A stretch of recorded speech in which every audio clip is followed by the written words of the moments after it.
Now what will it be? Death or exile?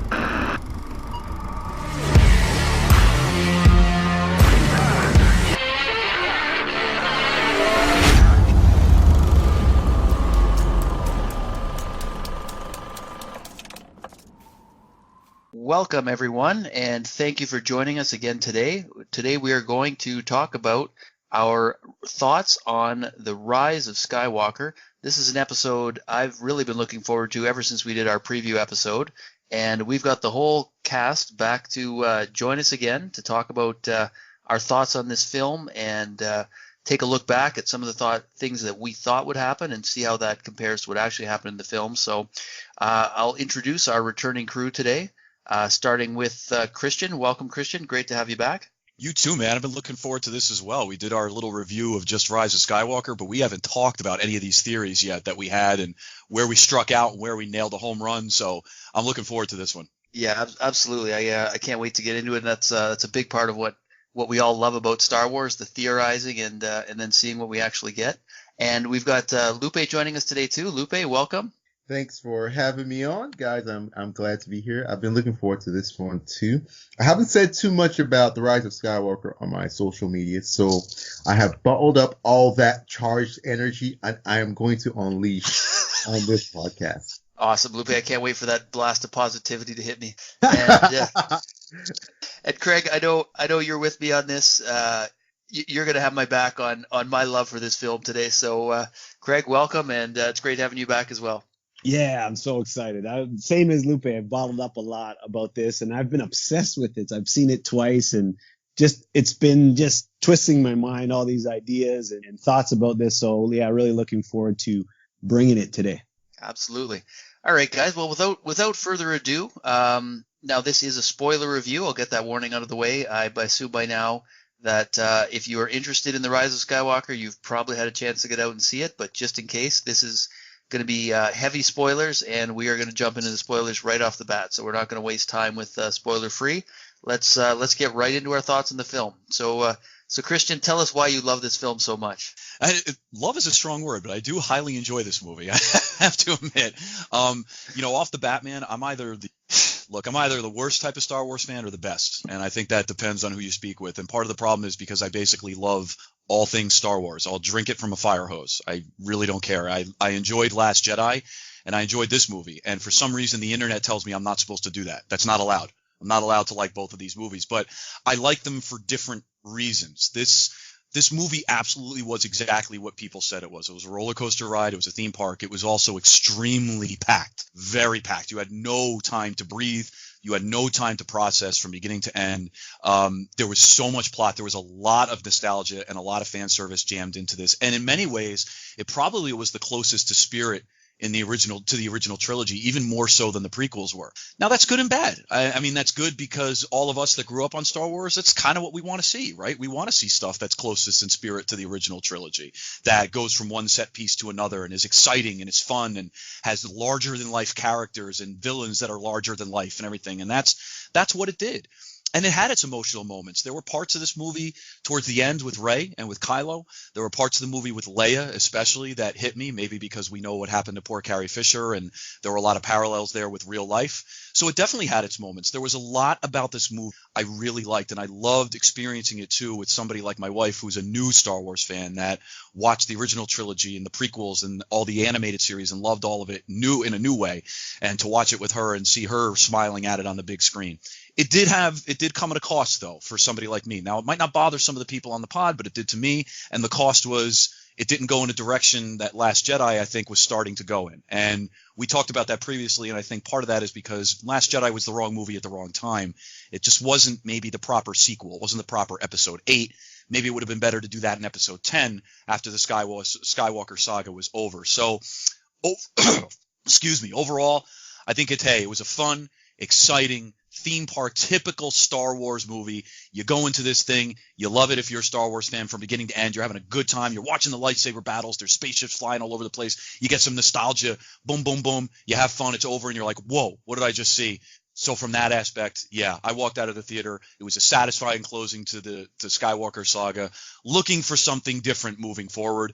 But I had a lot of fun with this movie. That's the bottom line. Awesome. Now, Lupe, let's hear your thoughts on why you love this film so much and why the critics of this film were so misguided.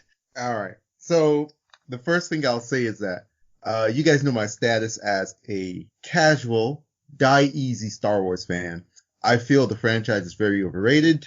To be, so lauded and the biggest thing, ever on this planet. I feel it's just massively overrated. And I feel like episode 9 just proves the point. I mean, to me, it was enjoyable without a doubt, but I also enjoy Fast and Furious movies and Michael Bay movies and Marvel movies and every sort of vacuous, vapid entertainment that's out there. I feel Star Wars has the potential to do a lot more. I feel Star Wars has the potential to be better than that, to be greater than that. And I feel like J.J. Abrams just didn't try. I feel like he played it safe. He played to fan theories, to expectations, to nostalgia in a way that was very off-putting to me as a fan of film and a big fan of myth-telling and storytelling. Everything that happened, I was just like, of course that's going to happen. Of course it's going to happen. Duh, that's gonna happen. Just weird things happening the whole time, like Kylo and Rey having this weird romantic relationship. Like, where the hell does that come from apart from Tumblr? Like, Rose and Finn abruptly cutting off whatever relationship they may have been having. Although I don't really love Rose as a character, I don't, think anything of her. But shelving her like that, it just felt like, oh yeah, the fans didn't like Rose, so let's do this. Of course, the end of the film where Rey says, "I'm a Skywalker." What the hell? That's not how it works. That's just not how it works. It just makes absolutely no sense. Having pandering moments and nostalgia moments, like having a Goonies rip-off thing with a dagger that, has a silhouette of a mountain, having an Indiana Jones type of, chase in there. The whole thing was just so distracting, and I'm disappointed because I keep on hearing about how great this franchise is. It keeps on breaking records, and people keep on talking about, the days of old and blah, blah, blah, and this, and Star Wars is greatest. And this is what we get, just vapid entertainment. So we're going to go deeper into it. But overall, I enjoyed it as an empty film, and I feel like The Matrix is the greatest franchise out there. So there you have it. All right. Well, so what I heard is that you enjoyed it. So that's awesome, Lupe. Greg, Greg, what do you have to say? Well, I have to, and I don't disagree with a lot of what Lupe said there. I just think despite that this is ripe for criticism, there's also, I'd add, there's a lot of missed opportunities in there. I really, really enjoyed it. It was a lot of fun. And it nostalgia, call it nostalgia, but it reminded me of a kid watching Star Wars again. And I think that's what these movies are about. And that's why they're so popular, because it makes us all feel like kids again.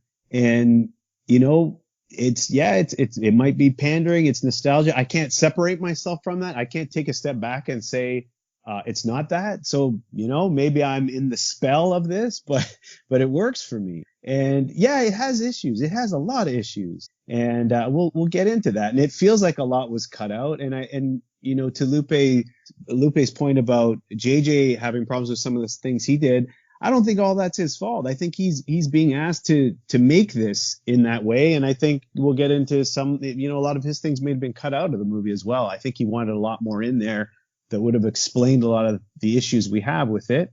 Maybe I sound like I'm defending him and defending it and, rationalizing it, but I really do think a lot was cut out that would have made this, even better. But in the end, it was an adventure. It was fun. It did feel like an Indiana Jones movie, and I think that's a good thing. It was a lot of fun. I really liked it. I've seen it twice, and I want to go see it again. And it's something I think is going to bring Star Wars back for kids. Like, I think kids will really like this from, young ages to teenagers. I watched it with a 13-year-old. He really liked it. He's not super into the movies. He's watched them all, but he was cheering and clapping during the movie. And I think that's what this is all about. So Paul, go ahead. Yeah, no, I don't disagree necessarily with what Lupe said. That being said, I think it's okay when it's Star Wars. And let me qualify that. I thought this movie was a lot of fun. I've seen it 3 times now. I loved it the first time I saw it, to the point where when they were hugging it out at the end, I was already trying to grab for my phone to tell people how much I love this movie. And then I went alone on opening night. Took my family in IMAX opening weekend. They loved it. And then I took my mom again yesterday. So I've seen it 3 times now. I love this movie. Yeah, you can criticize it. If you want to pick it apart, you can. You can say it's not cinema. I guess that depends how you define cinema, because this is clearly theme park filmmaking. Fan service, sure. Nostalgia pandering, maybe. But it was fun. And this was a movie that I loved it so much from beginning to end that there was not one place where you could safely have a washroom break. Like, when I took my daughter, I was trying to tell her not to drink too much water because there was no good place to leave this movie. It's just nonstop, fast-paced entertainment. And for me, it felt like Star Wars. It brought the Star Wars magic back.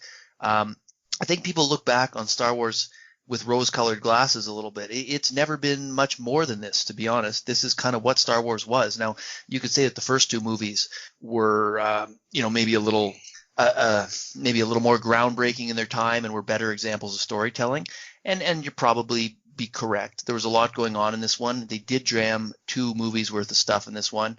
I said before that to me this felt like listening to a podcast at 1.5 times speed. Like, it just right out of the gate, it just went flying. But I love the way this came out of the gate. Like with Kylo Ren on Mustafar, getting into the Sith lore. I mean, that's what I love about Star Wars. It's examining that kind of lore, and it's frustrating in the sense they don't give you the detailed explanations of all these things that you want, but that's always been Star Wars. And then you have to go to supplemental materials and fan theory and speculation and dig deeper into it, and you make up your own headcanon. And that's always kind of been a thing with Star Wars. And maybe we will get supplemental materials down the road that explain some of these questions that were only vaguely hinted at or touched upon.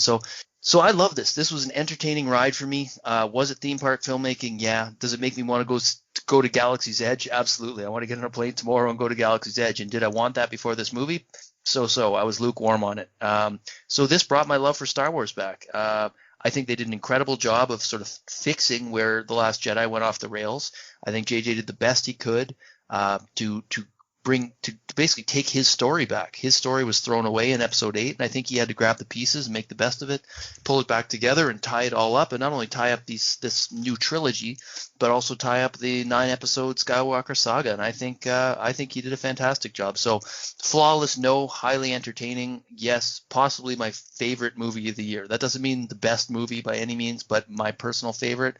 I think so. I love this movie. So this was a huge win for me and a huge relief. So that's my thought. So now I guess the question is, aside from this movie alone, as its own sort of standalone entity, now you have to go back and look at its impact on the trilogy. And I guess the question is, the obvious one is, and it's been debated, is what does this film say about The Last Jedi? Does it disrespect The Last Jedi? Does it throw it away? Does it make it irrelevant? Or did it do the best job it could to tie in the elements that were introduced in The Last Jedi? Does it make The Last Jedi a better or worse film? And by extension, you can say the same thing about The Force Awakens, because I think many people would argue that The Last Jedi threw away a lot of what The Force Awakens introduced and made The Force Awakens worse. So now in retrospect, now that we have the full trilogy, what's the impact of this film on the trilogy as a whole and specifically on each of the last 2 movies? And Christian, I'll let you have first shot at this one. Yeah, it's interesting. I think no matter what I say here, I'm neither right nor wrong, and I think everybody on this pod will have a different opinion, and that's a good thing. Disrespect is a really strong word, right? And we talked about Johnson doing that to JJ.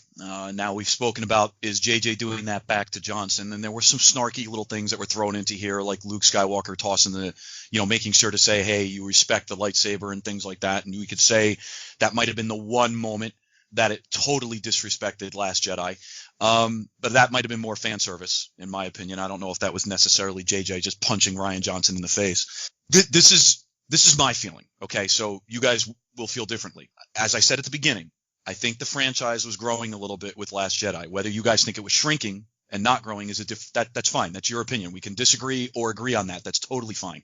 But there were certain things that I appreciated about Last Jedi, like tossing the Jedi teachings aside, especially because those Jedi teachings gave us two dark side users that basically killed people, and they perverted the Force in their own way. That anybody could wield the Force, and Rey as a no one maybe to me was actually better than what Rey had actually become. But that's okay.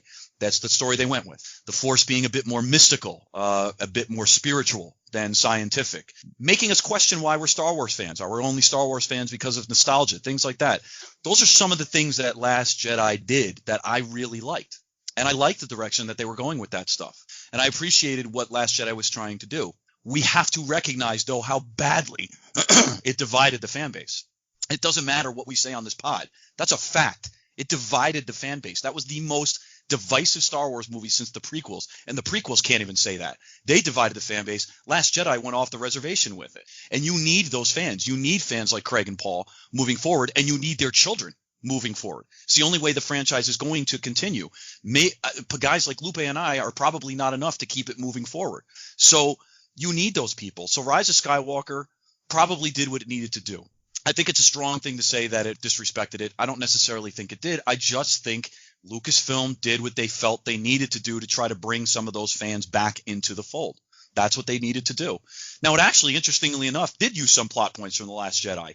The Force talking with one another, the ability for them to pull things from that connection that Kylo and Rey had and bring it into the quote-unquote real world, or bring it into the other person's world.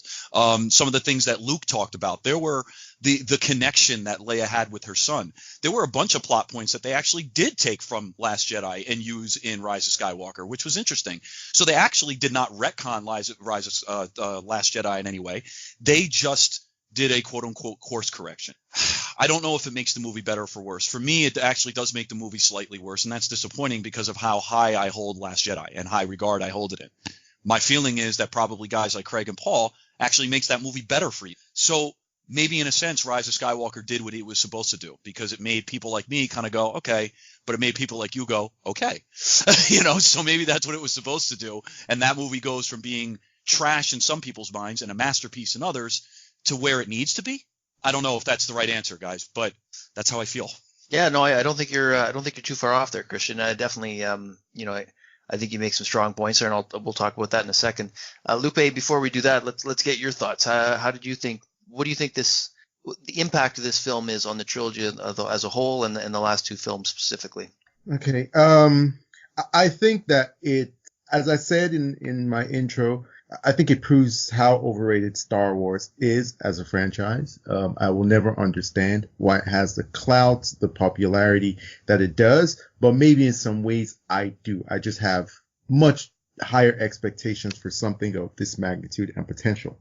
But that's a personal thing. It doesn't matter. I think that I don't think J.J. Abrams went about really disrespecting Rian Johnson. I think that he's just the type of filmmaker that appeals to lowest common denominator, so to speak, in terms of he just does stuff for mass appeal. And so whatever way he's going to find to do that, he's going to do that. It's not an intentional diss to anyone. He has an end goal in mind. And as Christian alluded to, it's about fans. It's about, getting those hardcore Star Wars fans, about, making sure that their children, their families are in the Star Wars fold, continually pumping money into the franchise and keeping, the machine going. I personally do not care. I do not watch movies or watch stories or listen to stories for how much money they make, for them bringing in fans and them bringing in children's fans and having the idea that a franchise needs this to bring other people. It's a personal thing to me. If 1 billion people hate something and I like something, I'm perfectly fine. So that's not a consideration at all for me. So I will always disagree with any artist or filmmaker or storyteller that takes that approach to storytelling, being a populist. I think that the entire trilogy is a complete shambolic, shamrockic, sham disaster.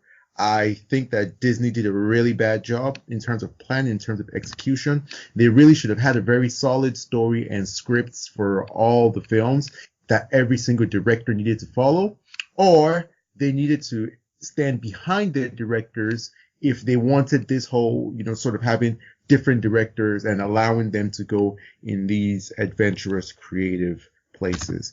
I think that Rise of the Skywalker makes The Last Jedi even better because it shows how much better Star Wars can be rather than what J.J. Abrams did by creating this populist piece of garbage. All right. Greg, what are your thoughts on it? Yeah, I think they I think they took some good elements from The Last Jedi and built on it. And it like Christian said, it did make The Last Jedi better for me.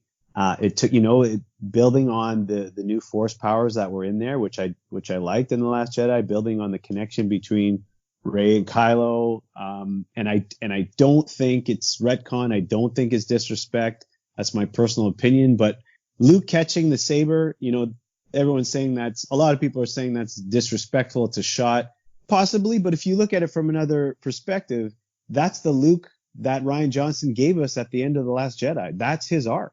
He came around and knew in that movie, it's not this movie, that the end of that movie, he knew he had made a mistake by giving up on everybody. He turned around. And people try to defend that movie by saying that Luke came around. Look, he's a hero in the end. Well, yes, now he's the hero, and this is what the hero would do.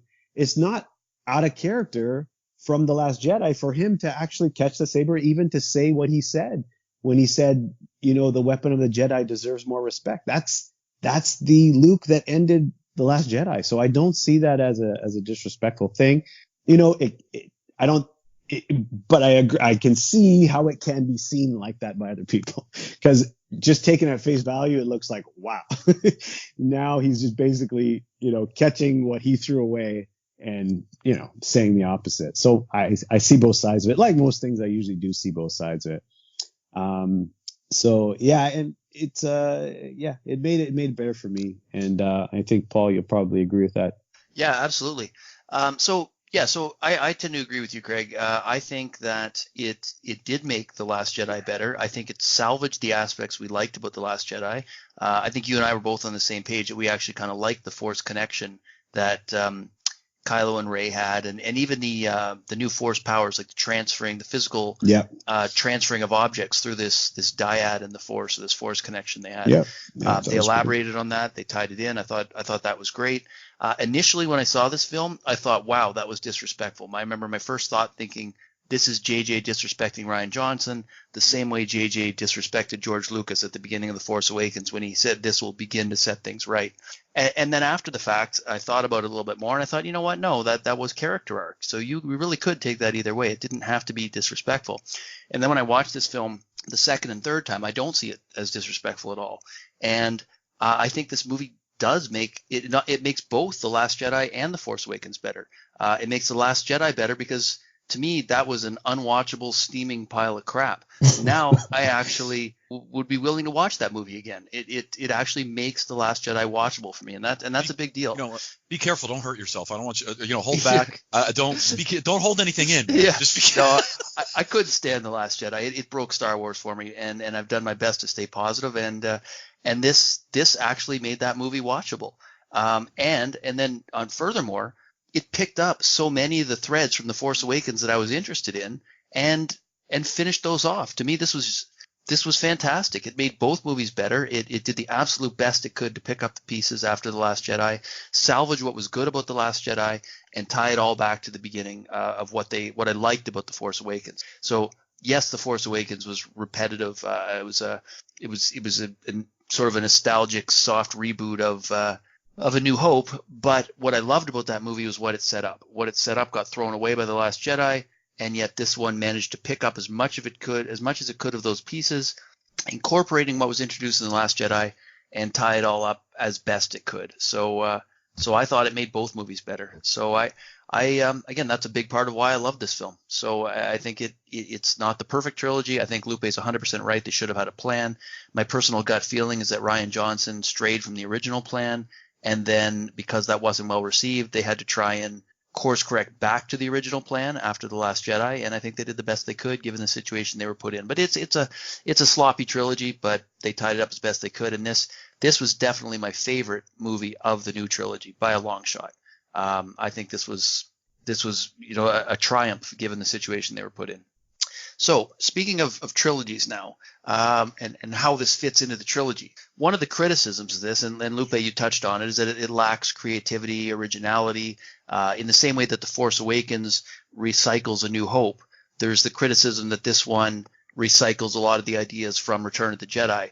And I even noticed some parallels to The Empire Strikes Back. Now, I know TLJ has been compared to The Empire Strikes Back, but I also saw elements of this one that sort of tread on some of that same territory from Empire Strikes Back. So I guess what I want to ask you guys is what are your thoughts in terms of, are there parallels to Return of the Jedi and maybe Empire Strikes Back?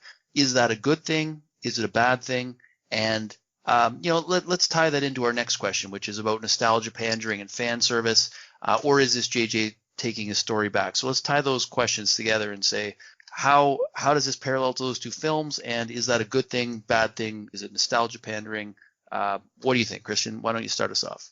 All right. Well, if we'll answer both. It might be a little bit of a longer answer, so I apologize. But I'm glad you asked the first one, because I actually really didn't even think about it until you sent the notes. And like I said at the beginning, my feeling is that Rise of Skywalker is probably the closest in spirit and look and everything like that to the original trilogy. And when I thought about it, when you asked the question, the biggest thing that stuck out to me was that redemption theme, which is probably the largest theme from Empire Strikes Back that gets taken into Return of the Jedi and then all the way through to Rise of Skywalker. Now, Force Awakens, TLJ, Rise of Skywalker missed some little character moments. You and I actually spoke about some of those little character moments. Like in Force Awakens, actually they did. I should correct myself. Little moments like Rey when she's by herself and she's eating her food and she has the blaster helmet on. And there's little moments there that we kind of miss as the sequel trilogy continues. That wonderful moment between Darth Vader and Luke Skywalker in Return of the Jedi, where you can feel the pull that Vader has towards the light. And he puts his head down. He says, Obi-Wan once thought as you do. And he turns to his son and said, but you don't know the power of the dark side. There's little moments like that I think we sometimes miss, especially in Rise of Skywalker, because it's so fast paced. However, that redemption is the biggest thing. No matter how dark you go, no matter how much faith you lose, no matter how much you feel that all hope is lost, the things you love, the values you love, the people that you love can always bring you back. And no matter how terrible you are, there is still good in you. There is a way for you to hopefully come back, and it's the people that you love that are going to do it. Now, some people are just evil, like the Emperor. Thank you, Palpatine. And there might not be anything you could do about it. But there is a potential there somewhere. And the other part of it that I liked was that in the original trilogy, Luke was the New Hope.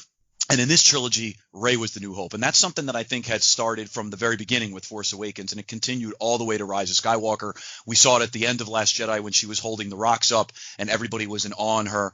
And then at the end of this, when she was hugging her friends, and at the very end when she took the name Skywalker, whether that was a bad story choice or not, it doesn't matter. She is the hope for the future. And you had that from the original trilogy all the way through to this one as well. So there's always that hope, and I really liked that. To answer your second part of your question, so redemption is probably the answer to the first. The second question, is this nostalgia and fan service? Dude, it's both. I don't know how I think we're kidding ourselves if we say that JJ didn't force some sort of fan service and nostalgia into this movie. Right or wrong, they felt like they had to. Now, I like what Lupe said a couple of minutes ago. JJ wasn't supposed to be the director of this entire trilogy. And they had, I think it was JJ, Rian Johnson, and was it Trevorrow? Was supposed to be the director for the third. Lucasfilm, dude, if you guys had a potential story, either work with JJ in the first movie and have an arc and do it like the MCU does, or you empower your directors to do their thing and you stand behind them. So for me, that reinforces the thought that Lucasfilm/Disney did not have a full arc from beginning to end. They changed in Last Jedi, then they changed again in Rise of Skywalker, for better or for worse. So is this JJ, quote unquote, taking the story back? Not necessarily, because he wasn't even supposed to have it. I think Trevorrow was supposed to have it, right? So he wasn't necessarily supposed to be the guy that directed the third one. I do believe that there is nostalgia and pandering and fan service forced into here, because I think they felt that they had to. I'll go back to what I said at the beginning. I don't hate it, though. That I'm not angry at them for doing it. I just feel that for better or for worse, they felt the need to do it. because they felt they were going to lose all Star Wars fans, the hardcore ones, if they did it. So hopefully that answers the two questions. Yeah, I think so. Craig, what do you have to add to what Christian said? Oh yeah, there's definite parallels to Return of the Jedi more than anything, especially with some of the things that Christian said. Now, there's a lot of, we haven't talked about Finn and Poe yet, and Finn wanting to tell Rey something the entire time is sort of like Luke and Princess Leia, how they needed to have a conversation about being brother and sister, but it wasn't happening, and whether she had the Force, and that was kind of hinted at there, and Finn is hinted at having the Force in this one as well, to me, it's plain as day that you can see that he does. He's Force sensitive. And as far as fan service goes, I mean, it is what it is. Like, is fan service, I guess it's basically, do you think fan service is a bad thing or not?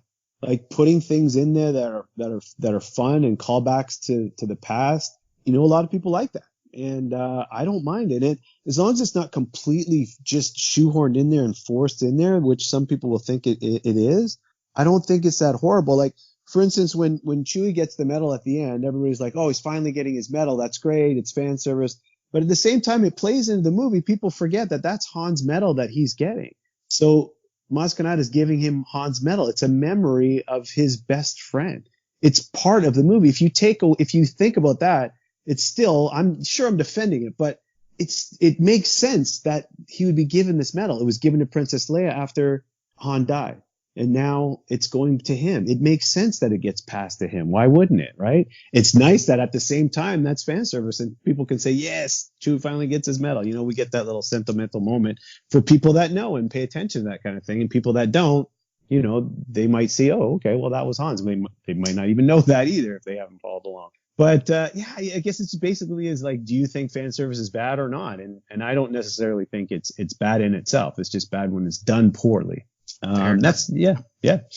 So Lupe, tell us how you're convinced about the merits of fan service and nostalgia pandering. Yeah, I think that fan service, as Craig rightly said, it's about how you do it, where you do it. If it's clumsily and brutally, forced in. And I think that J.J. Abrams has always been very brutish, always been very barbaric and clumsy about shoving fan service into his films. Like, this isn't anything new. If you guys remember our preview podcast, we will talk about our theories and what we're talking about going in. I said, that's who J.J. Abrams is. He's a guy that, does this. This is nothing new. So, I do think that it was a lot of fan service that was not executed well, because everything was just so expected. Every single thing. Like, I just kept saying, of course they're going to do that, because of course. Every single sort of outcry and every single complaint that fans had about The Last Jedi, it was like he took a book out and said, all right, let's address this, check mark, check mark, check mark. It reminds me of how terrible Justice League was rejigged to appeal to people who were crying about Batman v Superman. That's not storytelling. That's making fast food at a restaurant. I want a number 7 and a number 6 with, and that's, to me, that's not how storytelling works. At least not for me. But hey, as I always say, I'm not the biggest Star Wars fan, and movies like this are the reason why I'm not going to be. The Matrix is the greatest franchise out there. All right, so yeah, there you go. All right, so you got to end on a positive note by bringing in the Matrix. So that Yeah. All right. So you know what, I don't totally disagree with you. There were some shoehorned fan service moments in here, and like you say, he has done it clumsily before.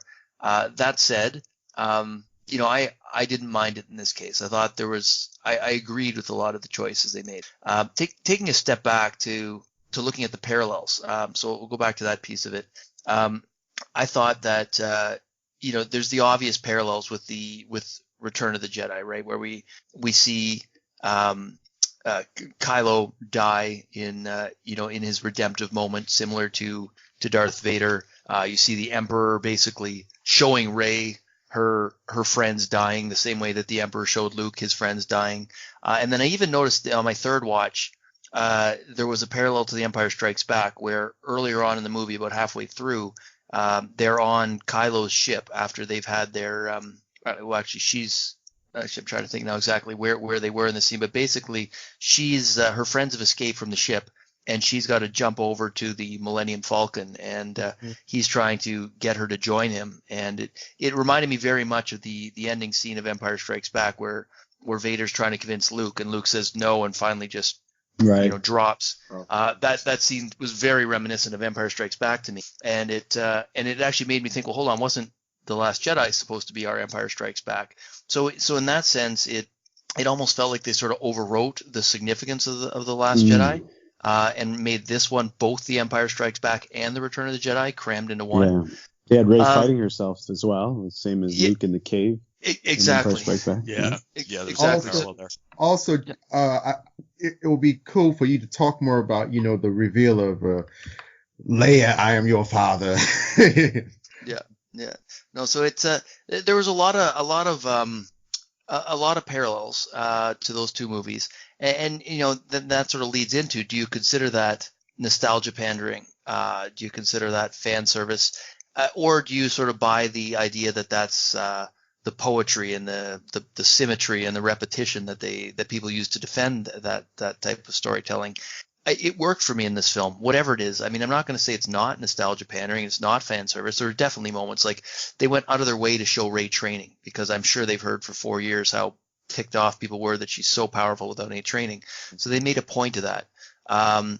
They explained, a little bit of I guess Leia's force power as well, and that Luke trained her post the Return of the Jedi. So they did. To me, yes, there was some pandering and fan service, but it was actually necessary. And was this JJ taking a story back? I absolutely think it was. I mean, he was trying to pick up the threads that he started in the first movie. So whether or not he was planned to direct the third one originally, whether or not they had a plan for 2 and 3, this was JJ coming in 3 and saying, okay, we didn't really get left much with 8, and I don't know where to go with this. So I'm going to go back to what I set up in 7, pick up those pieces and make the best of it. And specifically with Rey and her lineage, I mean, there were hints both in the movie with her lightsaber fighting style, and Craig, you brought it to my attention in the audiobook. Yeah. There was a little more the novelization. There was a little more hinting at the fact that she may have been a Palpatine potentially. So I think he picked up that thread, and and there's a few others. He picked up a lot of the little pieces he set up. Obviously, he had to address, and we'll get to it more, but he had to address Snoke that was cut in half and tossed aside. We'll get to whether or not they did that effectively or not. But I think this was him taking his story back. I think his vision for the films probably aligned with a lot of the fan complaints. So is this just fan service, or is this a director coming in and saying, yeah, I set up these stories. This was the story I wanted to tell. It got tossed in the garbage. I'm going to go back and grab the pieces that I can and try to fix this. And that's what a lot of fans, Craig, you and I included, that's what we wanted, because we wanted to see that story that was set up in 7. Despite our frustrations with the pandering and the repetition in 7, we liked what was set up going forward. That's what got thrown away in 8, and that's what got picked up and salvaged in 9. And that's a big part of why I like 9 so much. I think it's I like what Lupe, by the way, just asked. You guys were talking about parallels between the original trilogy, this one, fan service. And I just want to know your opinion, the Rey, I am your grandfather, is that too much of like a dude, Luke, I am your father? Is that too much of a ripoff? Is that a little too much? I didn't personally, I didn't find it that. And really, until Lupe brought that up, it didn't really even cross my mind. I don't know, Craig, you align more with me. What did you, what was your thoughts on that? Yeah, some of that stuff I didn't. The execution could have been better on that sort of thing. Like, I like the idea of her being in Palpatine, no problem with that. I think they probably could have done the reveal a little better. Well, the reveal was Kylo Ren told her, though. Kylo was the one that said, "I know your whole story," and he told her, "You're a Palpatine." So the Emperor saying, "I'm your I'm your grandfather," wasn't the first time she heard that. Yeah, like that's the whole thing. It wasn't a memorable moment. It wasn't a big. If it was memorable, if it was good, we'd all be like, "Oh yeah, remember when it happened?" Like, I'm not even sure when she found out, right? Yeah, no, it wasn't until the third watch that I recognized that it was Kylo that told her, right on her ship. He's, after just to interject, like, I actually do like the fact that she's a Palpatine. Yeah. I actually do like it. I think it's a very potent storytelling element. The only reason why I don't like it is that it was not set up well. It was not hinted well in any of the films. That's why I've said that they needed to have had a very solid plan from the beginning. It's very subtle. Lupe, it was set up. It was too subtle. No, we would have had hints of this in The Force Awakens. We did not. No, we didn't. We really did not. Because the way that Rian Johnson went with her being like a nobody fit in with the ambiguity that we had in The Force Awakens. In The Force Awakens, everybody just complained that she's just too strong for no reason. It wasn't hinted that, it could have been hinted that, oh, you know what? Maybe she has a special bloodline. Your power must come from somewhere you must be. There was nothing because, I mean, this is not a session to bash on The Force Awakens, but talking about the trilogy in general, J.J. Abrams didn't really know what he was doing with the first. Even he himself said that he just kind of like left it kind of open for people to just, take it and run with it. I disagree with that though, because I think that's more an editing choice. Because one, I mean, people did notice that she used Palpatine's lightsaber style. I think there might have even been some musical choices that hinted at Palpatine in the first one. And Craig, you said that in the novelization there was a lot more hinting of the voicing in her head, right? And maybe you can expand on that a little bit. But I think that they may have just been edited out of the theatrical cut, but it was certainly hinted at. And I think we spent 2 years speculating about her lineage. So clearly it was hinted at that she had some special lineage. It just wasn't explicitly spelled out. Go ahead, Greg. Even in The Last Jedi, how she went straight for the darkness. Like Luke saw that right away, and the great power he's only seen in one before. It was hinted there, just left open-ended. And there was, in the novelization, there was a voice in her head saying to kill Kylo. It was evil. It was an evil voice. And you kind of assumed at the time it was Snoke, but we could see, that could be, it's still open for interpretation. Fair enough. So with that, let's go back now and look at the questions we identified in the preview episode as being the biggest outstanding questions going into this film. For anyone that hasn't listened yet, by all means, go back, listen to our preview episode. We had a speculative preview episode. You can find it on the Film Exiles on YouTube. You can find it on our audio channels, which, we're on Apple Podcasts, Google Podcasts, Spotify, and others. We broke down about somewhere in the neighborhood of 10 questions or so, where we each sort of speculated on what we thought would happen and what we wanted to see happen. And now we're going to go back, look at those questions, and see how what we got in the films contrasted to what we were hoping for and what we expected. So, Christian, we'll start off. We'll start off with you on this one. Let's go with our first question. Luke's role. We asked, in the original going in, we said, is he still alive? Is he going to be a Force ghost? Do you see anything unexpected there? So, Christian, start us off. Tell us what you thought, what you wanted, brief summary, and then tell us how satisfied you were with what we got in the film. I actually, when I was re-listening to these, I thought I'd be whiffing out all over the place, and I struck out. And maybe I have the Jedi gift of foresight. I had a couple right, so I'm very happy. Very happy. I didn't have many, but I did have a couple right. Luke's role, I said that I thought he was still going to be coming back as a Force ghost, and he did. I felt that he was going to be guiding Rey a little bit, and he did. So that's cool. I didn't think he'd come back as snarky as he did. He came back a little snarky. But going back to one of the things that Craig said, I still believe that this was part of Luke's character arc. But it is within his quote-unquote character. He was taken in a direction in Last Jedi, and we missed the previous 30 years. What caused him to become a little bit more bitter as time went on, and then the final straw, obviously the straw that broke the proverbial camel's back, is his nephew falling to the dark side. He became much more of a broken man, and seeing Rey and what she could actually do started to bring his faith back, even though it initially frightened him and he had to reach out to Yoda through the Force. So I got to tell you, I actually liked this coming full circle for him coming back as a Force ghost.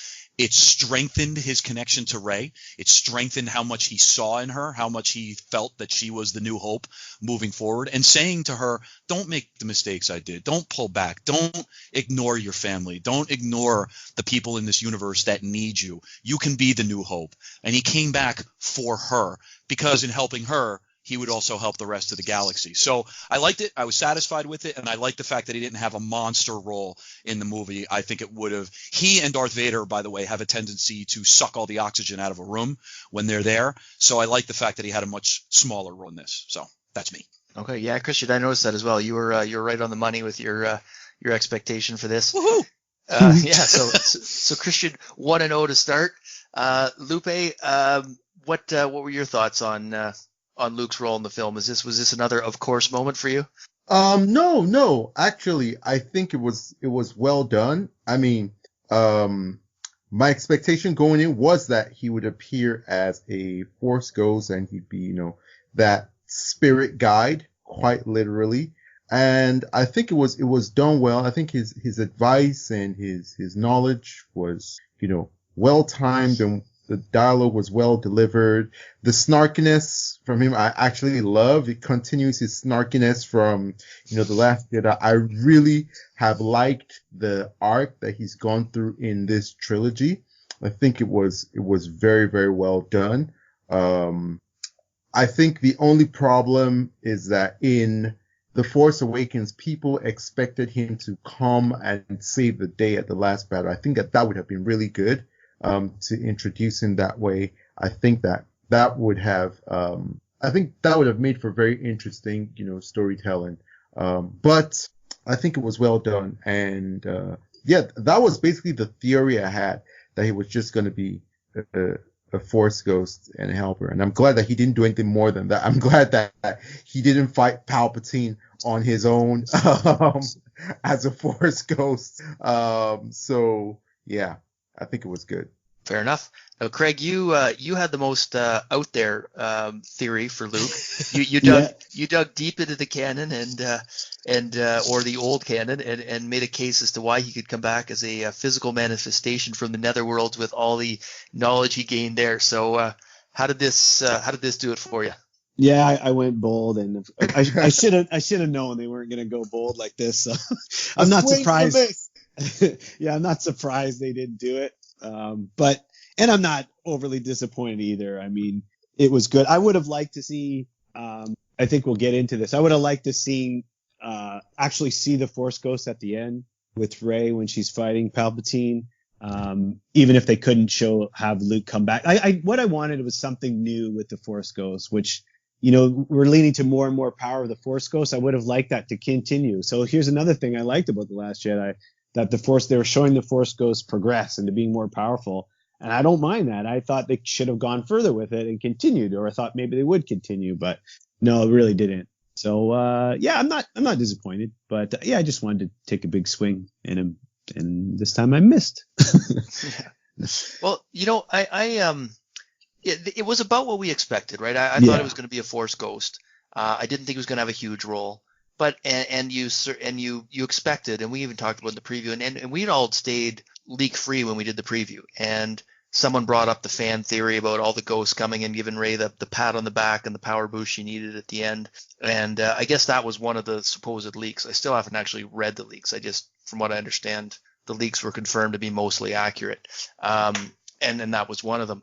But it was about what I expected. I mean, what else could he do? Now, I didn't expect her to follow his arc and to give up and go to Act 2 and throw away the lightsaber. And that caught me by surprise, that whole piece. And I liked it. I thought it was well done. And as I said, initially I thought it was snark. And maybe it was a little snarky, but that's kind of in keeping with the snark they introduced in The Last Jedi. And I don't typically love snark. But given that they established the snarkiness in The Last Jedi, and this was snark undoing the snark of The Last Jedi, I kind of liked it. So I thought they did a good job with Luke. I think after you kill him off in 8, you didn't need to bring him back and try and reestablish him as a lead character in this one. I think that would have caused real damage. They did set up Rey as this really being her as being the hero, and I think they did an effective job selling her as the hero with a little bit of support from Luke and Leia, but this was her movie, and I think Luke's role was appropriate, and I think it's sort of, to me this threw a bone to the Luke fans that wanted to see his character restored, and you guys made a good point that his character really was restored by the end of The Last Jedi. I think a lot of people just didn't see it. This reinforced that, and without going overboard on the pandering, I thought. So him bringing back the sorry to interrupt, but him lifting, how'd you guys like him lifting the X-Wing out, which he failed at in The Empire Strikes Back, and now he comes around and he's able to do it. And he's got the big fan service smile on his face, but I thought it was great. I loved it. Yeah, he did it effortlessly as a Force ghost. I loved it. Yeah, it's nice too, because again, that's one of those little moments that shows you that Last Jedi is still part of canon. Because look at the stuff that Yoda could do as a quote unquote Force ghost. Right, that's what I was getting. Yeah. It's. I think that was a nice little moment for Luke. It was good to see a little goodbye to one of our favorite characters, because hey, the Skywalker saga's done, and he's the number one Skywalker that we think of, even more than Anakin. Yeah, no, they didn't explain how they got the rust and the seaweed out of the plane and got it back into flying condition. But I guess that's one of those Star They don't Wars make them like they used to. They don't make them like they used to. Those things I guess not. That's it, right? You guys just made me choke on my coffee. Thank you. He force polished it in about 30 seconds, and it was good to go. I'm dying over here. Thank you. All right, so we all seem to be okay with Luke's role in the film. Now, Leia's role. We talked about briefly how, they were put in a difficult situation given Carrie Fisher's passing prior to filming.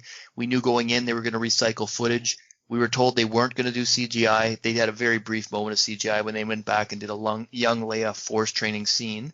But overall, what did you guys think about this? How did it compare to your expectations? And Christian, if you're done choking over there, we'll let you start us off. Yeah, I am. I'm glad you mentioned that brief scene. I'll say it. I'll let you guys expand on that later on, but because I just think that scene was great. I loved that quick 30-second moment between a young Luke and Leia, and showing.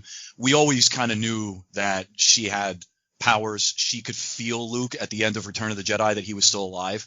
And I thought that was a nice little nod to, she did it, she had it, but she walked away from it because her diplomacy, her role in the Senate, whatever it may be, building the new republic was more important to her. This was one that when we went back and talked about it, might have been the only one where I actually hit a home run as opposed to like a base hit. I said that she was going to have a short, mother-like role to Rey. She was going to be a teacher and a guide. Boom, knock it out of the park. That's the only one I think that I actually got 100% right. She did. She had a small role. She was a guide. She was even a Force teacher to Rey, which I thought was pretty interesting. But her role, as small as it was, in my opinion, this is just me, I felt that it was very powerful. I thought that they respected who Carrie Fisher was. I love Carrie Fisher as a person, and I really liked her final moments here by not actually showing her face when she passed away. I thought that was a very tasteful choice. I thought it was tastefully done that she did it while using a Force power that Luke, much more powerful in the Force than she was, so he was able to do more before he died. But it did kill her, reaching out to her son, and maybe she left a little bit of herself on her son, which I thought was really powerful as well. And it was one of the 2 or 3 moments in that movie that actually made me tear up a little bit, maybe because we know that Carrie Fisher is gone.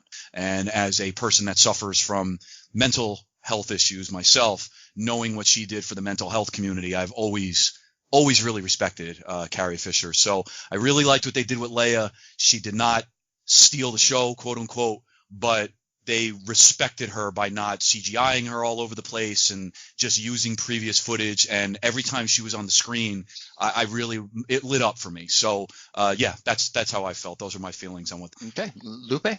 Yeah, going in our preview podcast, I did say that they were dealt a very difficult hand by, fate and destiny and God. And although it would be more appropriate to say we all were, the film is small in comparison to the loss of life. And I think that they did the best they could. I have zero criticism about what they did. As a matter of fact, I feel like her reaching out to Kylo, I thought that was very beautiful.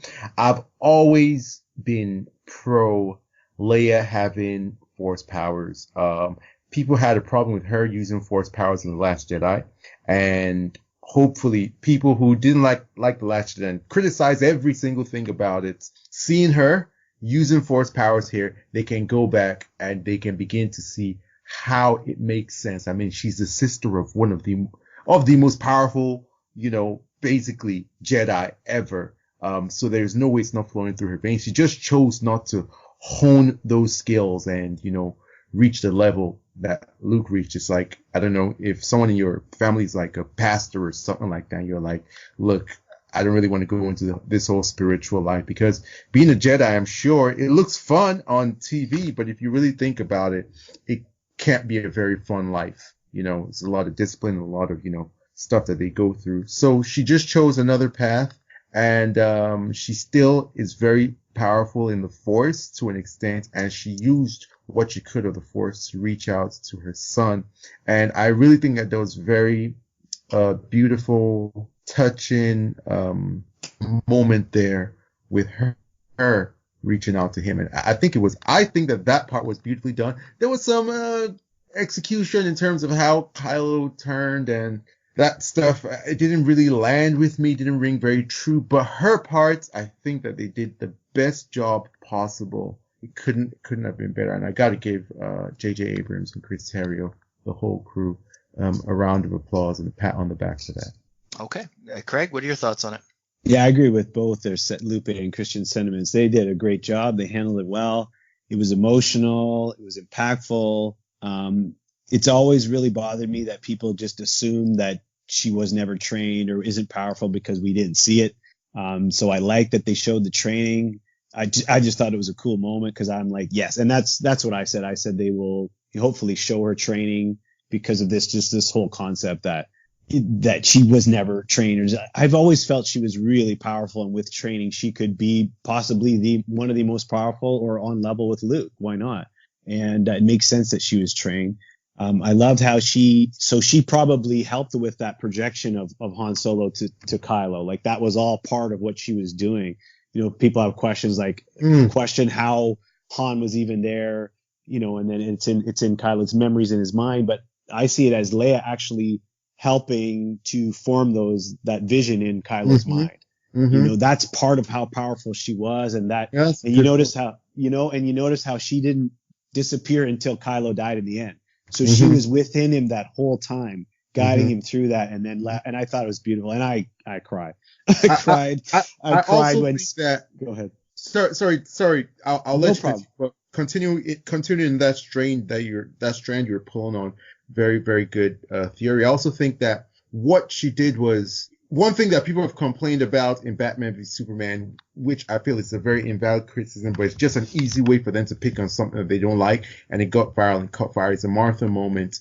And there's this thing of the relationship between mothers and their children. There is something very tender. It's a different relationship between a mother and her children and a father and his children. And I think that her reaching out to him was able to break through all that hate and darkness and evil in him, and it kind of opened the door, and Han was able to see Han. He must have been blocking Han out of his emotions, out of his visions, but with Leia opening that door just a little bit, Han was able to walk in and connect with him, and maybe he even wanted to connect with Han, and then they were able to have that moment. So yeah. I think that that's such a wonderful theory and strand that you pulled on, and I'd like to think about it more. So you were talking about you crying, so let's go back. And I think and makes me think of that even more, like what a wonderful arc now for Han, that he failed at trying to bring him back when Leia knew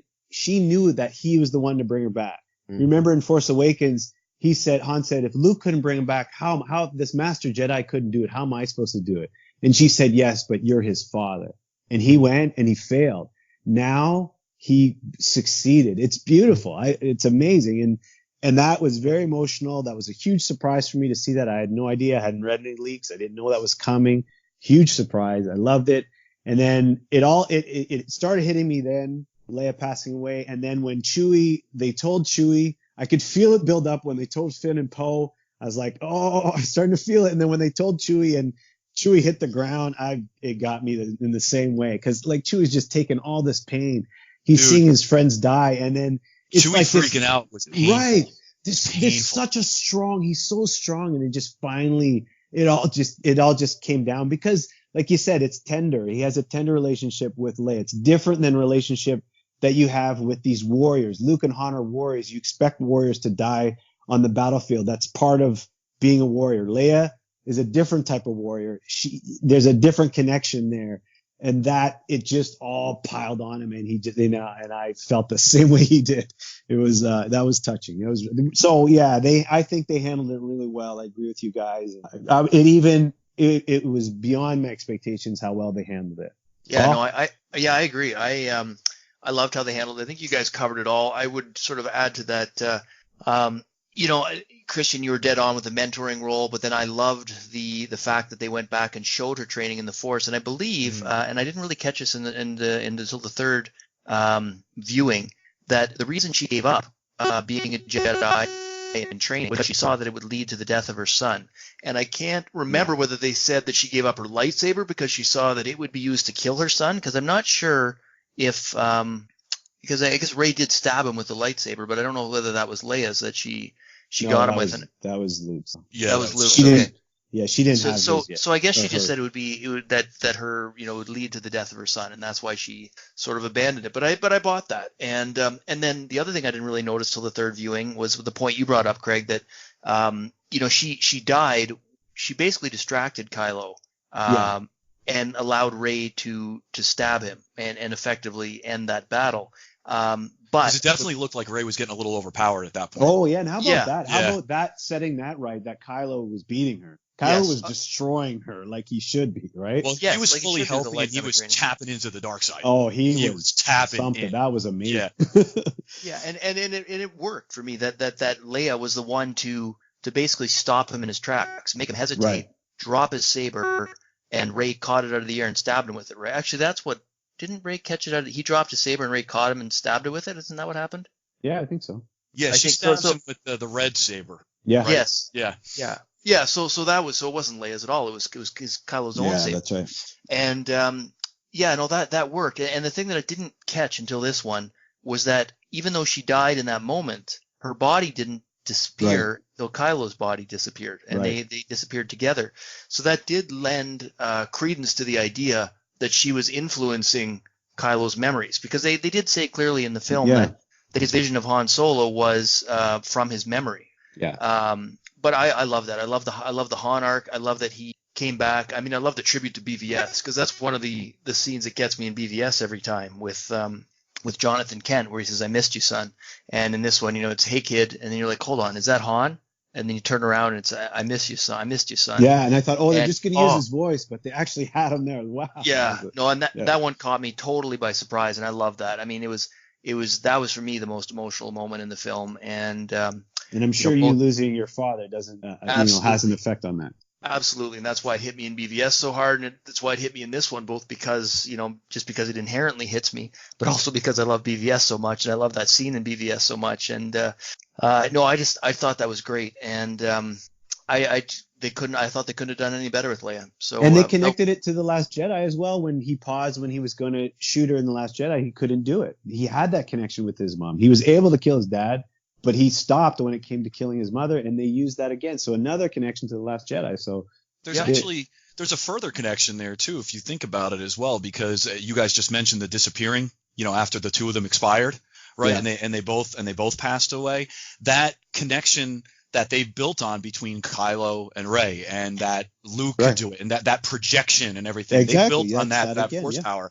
Yeah. And maybe a little piece of her was still alive, not alive the way the four of us know the word quote unquote alive, but a piece of her soul was still alive. Right. As long as that connection was active, Kylo could do what he needed to do. But once he died, then that's it. The two of them finally were able to find peace. Yeah, I think that's definitely what they were trying to say there. I mean, having her disappear at the same time as he did, it certainly seemed like a piece of her spirit was alive in him until he passed. Mm-hmm. Yeah. So I thought that was great. So moving on from Leia, one of the big questions, I mean, we're coming up on the 2 or 3 biggest ones here, I think. Let's start off with Rey's origin and power. And we asked the question, are they going to explain it? Does it even matter? So this was a huge thing for a lot of people. Christian, why don't you lead us off here? Yeah, I definitely whiffed out a little on this one. I'm going to take my spot here to give Rey a little love. She is hands down my favorite character in this new trilogy. And probably the biggest reason is because her conflict is internal as opposed to external. Like me, suffering from mental health issues and everything like that. She's always lost. She's desperate to find her place in the universe. She thinks she's meant for more. She's convinced she's meant for more. She has this amazing power. She doesn't know where it came from. She can't control it, really. She can control aspects of it, but she typically can't do what she wants to do with it. The only person that really can understand her is a killer, right? He's a maniac. Her potential father figure, he freaking dies in Han Solo. Her guide in Luke, disillusioned with the universe, completely is pulled back. But by the end of this, she has her family. Those are her friends now. She has a sense of purpose again. She believes in the power of the Force. She believes in the Jedi. She is the new Hope. She is the new Luke. And I love Rey. I love her character. And I hope I see her again. I don't know if we ever will, but I hope we see her character again. I adore this character. I said that they would have to give us some sort of explanation because they had to, quote unquote, give us an explanation. And the only thing I was hoping is that she wasn't a clone of Palpatine. Okay. So she wasn't a clone of Emperor Palpatine, but she is a Palpatine. So am I satisfied with it? Yeah. I think the execution, going back to what Lupe said a little before, is a little off. The execution was definitely a little off, but I like it. And you know what? It goes back to her lightsaber duel with Kylo in Force Awakens. She seemed to really enjoy the dark side. When she had him on his knees and he was bleeding and suffering from getting shot by the bowcaster and everything, she was circling him like, yeah, I'm going to take you out, motherfucker. So she was definitely ready to do it. And in The Last Jedi, Luke mentioned how afraid he was. He saw her pull to the dark. We saw her pull to the dark in that movie, her openness to it. So this kind of brought an explanation to all that. Why does she seem so open to the dark side? Maybe she will be more of a gray. She ended more of a gray in this movie, and that's great. But this gave us an explanation as to why she has that pull to the dark side. And to me, it deepened one of my favorite characters in all of Star Wars. All right. Lupe, what are your thoughts on Rey? I think that, all right, so let's start with The Force Awakens. The Force Awakens, everybody had like a major problem with Rey, like Mary Sue, everything comes too easy. Who is this person, who's just, doing all this stuff and is just like, has the best of luck at every turn. I didn't think she was a good character at that point. The Last Jedi focused more on Luke, but what it did for Rey was it gave her a lot of like dramatic tension. It gave her a lot of conflict. It really added some elements to her character that made her more human, made her more followable, made her, more relatable, and gave her an opportunity to actually grow into something special. And then J.J. Abrams was able to take what Rian Johnson did and establish a really good character.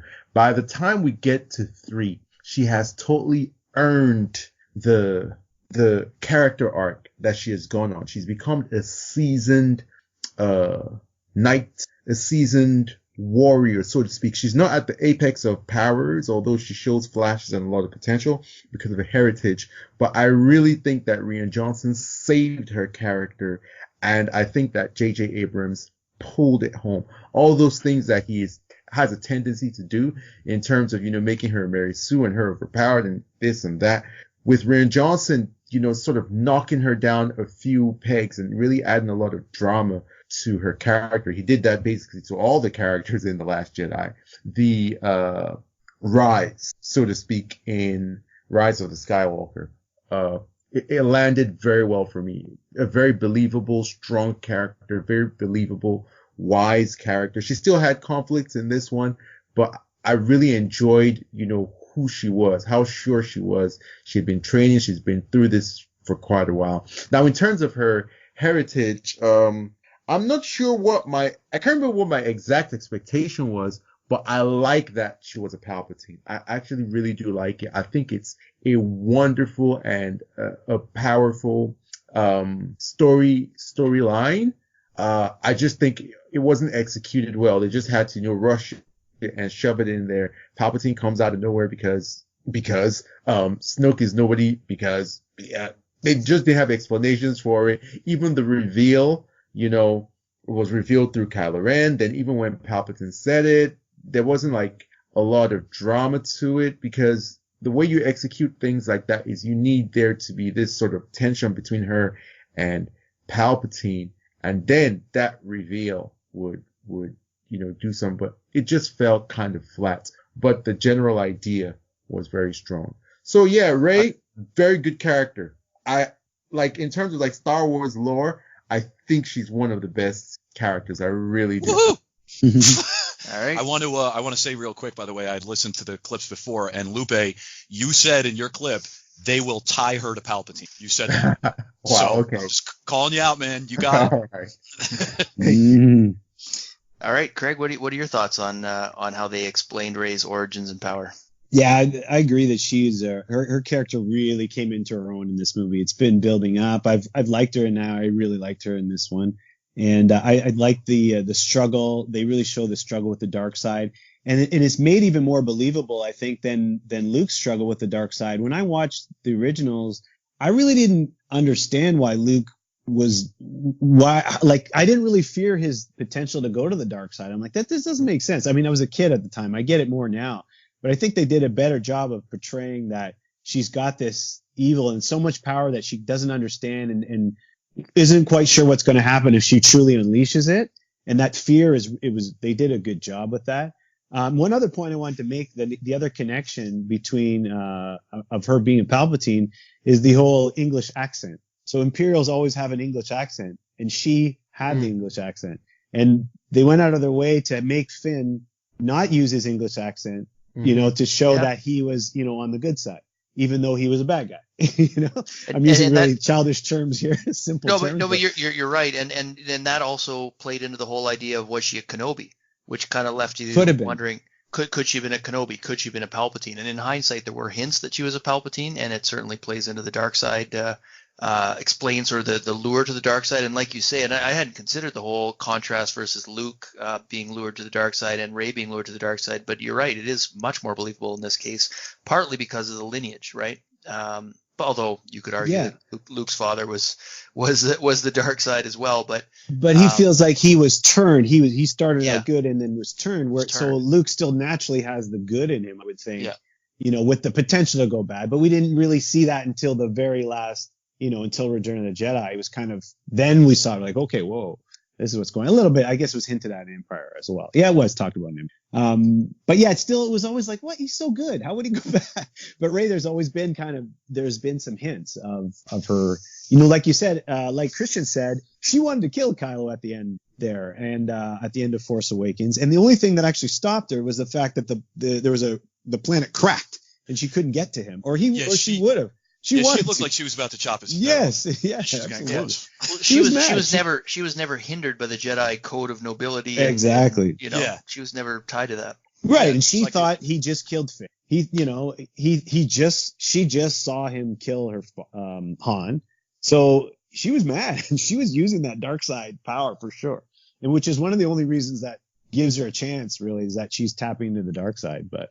Anyhow, I think they did a good job. I'm glad they added in the origin. My idea was that I wanted to just hear a story, whatever it was. I wanted some background. I like that they did it. They didn't throw out the fact that her parents were nobodies. Her parents, they said her parents chose to be nobodies.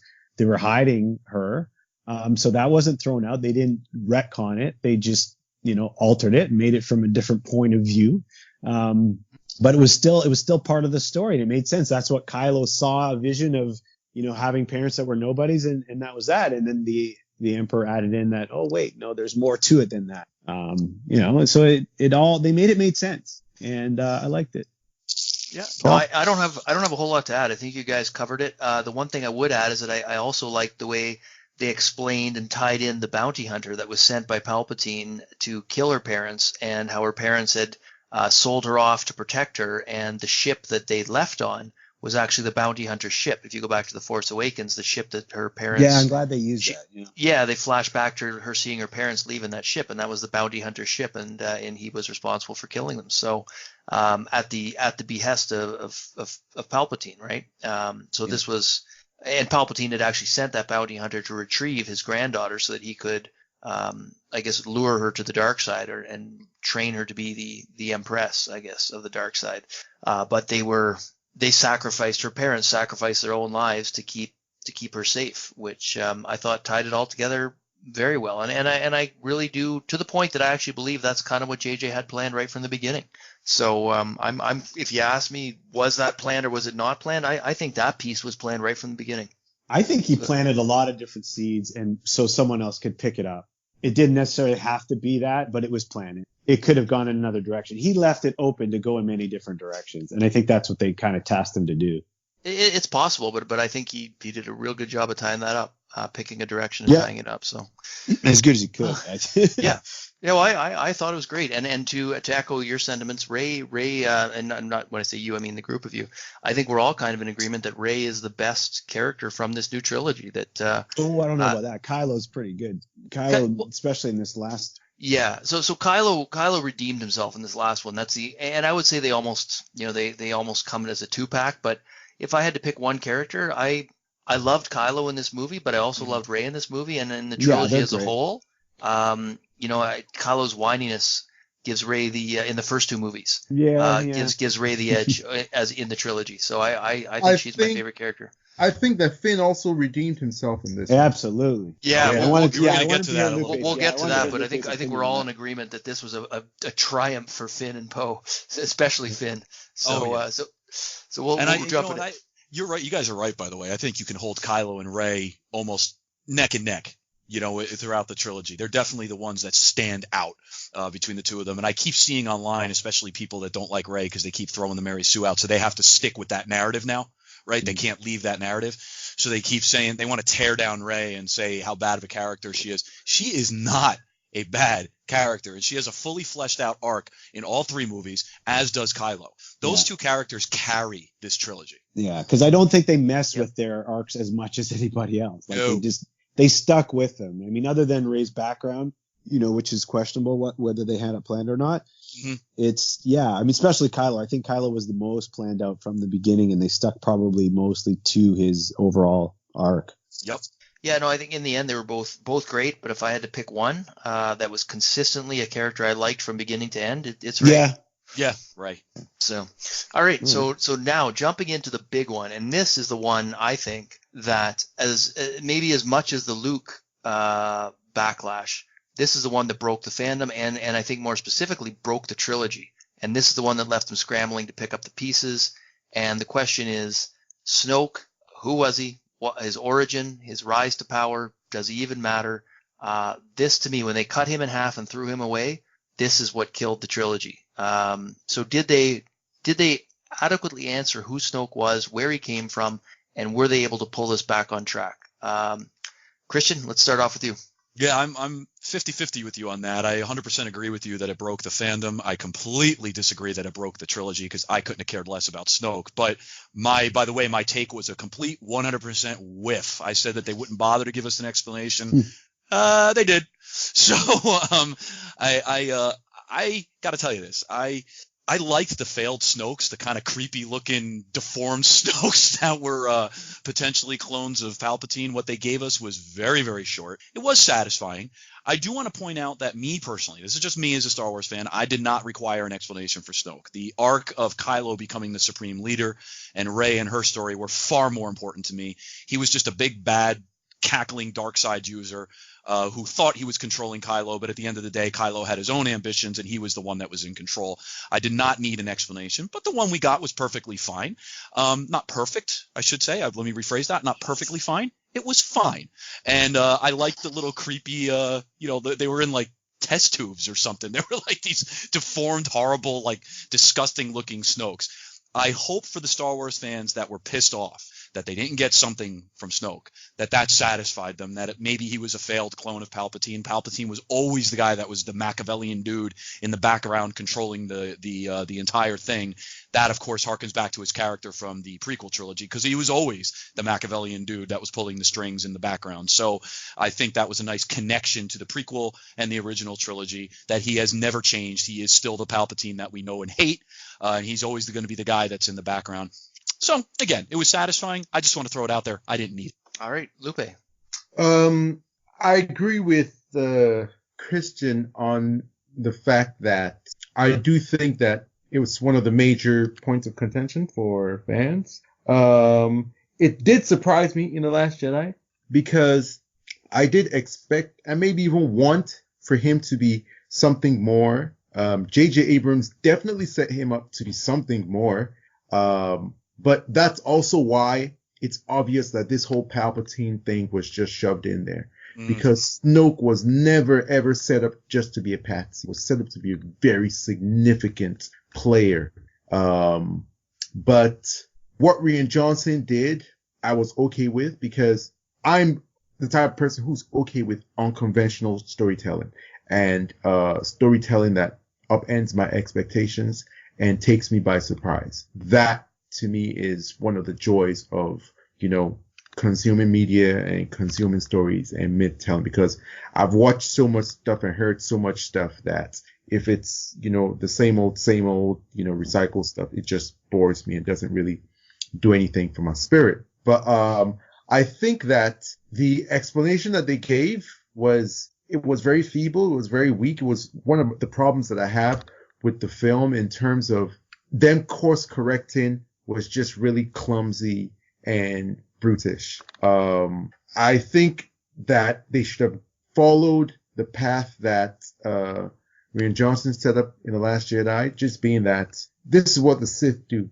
They tend to assassinate themselves. They're always looking to upend each other and kill each other, and all that Kylo did was exactly what Sith do. And it might have been very interesting to place Kylo in a huge role of power and see, where things go from there, and maybe not even give him a redemption arc at all. That I would have been very interested in. But, J.J. Abrams going J.J. Abrams, and he J.J. Abramed. So we got what we got. All right, Craig, what are your thoughts on this? Yeah, I agree with Lupe about Snoke he was supposed to be more, and it is clumsy the way they had to quickly explain it, because there wasn't time to flesh all that out. And it's messy. And I didn't love that they had to bring Palpatine back. It probably could have been a good story keeping Snoke as the big bad and killing him off. I think you guys have said is that fine to do it and fine to surprise it, but in the middle, after you've come this far, it makes it really tough, because I don't think Kylo is believable as the big bad. I can agree with you there. I can definitely agree with you there. Like, I don't think that Rian Johnson killing off Snoke at that point in the way he did, I don't think it was perfectly executed. I can agree with you there. I mean, it was interesting that it was a surprise. Yeah, that was it was a cool twist. I actually was like, whoa, shocking, which made it interesting. But then when you take a step back and say, okay, now what? And it made it, you used it. You said the best word, Lupe. Is clumsy. It's tough to explain now, and you could not spend the time to do it. And that's they just had to. Paul said, you had to kind of pick up the pieces and move on. And here's one shot of him, as a clone or whatever he was, and it doesn't completely make sense. Like the background material they're going to have to put out there to explain this, and I still don't think they're going to do a good job. I don't think it'll ever really sit with me properly. This is a tough one. Paul, what do you think? Yeah, no, I agree with you, Craig. I think, and Lupe, I think that he was meant to be more. Clearly, I think they had to pick up the pieces, make the best they could of it. And I remember saying in our preview that I had a fear that they were going to kind of throw you a bone and then say, "Don't worry about that. Here, look at this." And that's kind of what. And that's kind of what they did. That's exactly what they did. Yeah. Like, look at this. Here he is. Yeah. Don't worry. Here. But don't worry about that. Here's Palpatine. Yeah, and that's kind of what they did. They showed you him in a jar, and they said, I'm every voice you've ever heard, and I made Snoke, and I've been basically. So we're assuming that Snoke was basically a long-range Force puppet, an avatar through which Palpatine could act, and it's weak. But given the situation they were put in, I don't think and the time constraints they had in this film, it was enough. It was enough to get me through. But I didn't. At least in the movie, you can say, okay, let's move on. Let's go watch. Yeah, this movie. Okay, they addressed Snoke. Let's move on. And I thought what they did with the Emperor was pretty cool, so I was willing to forgive them.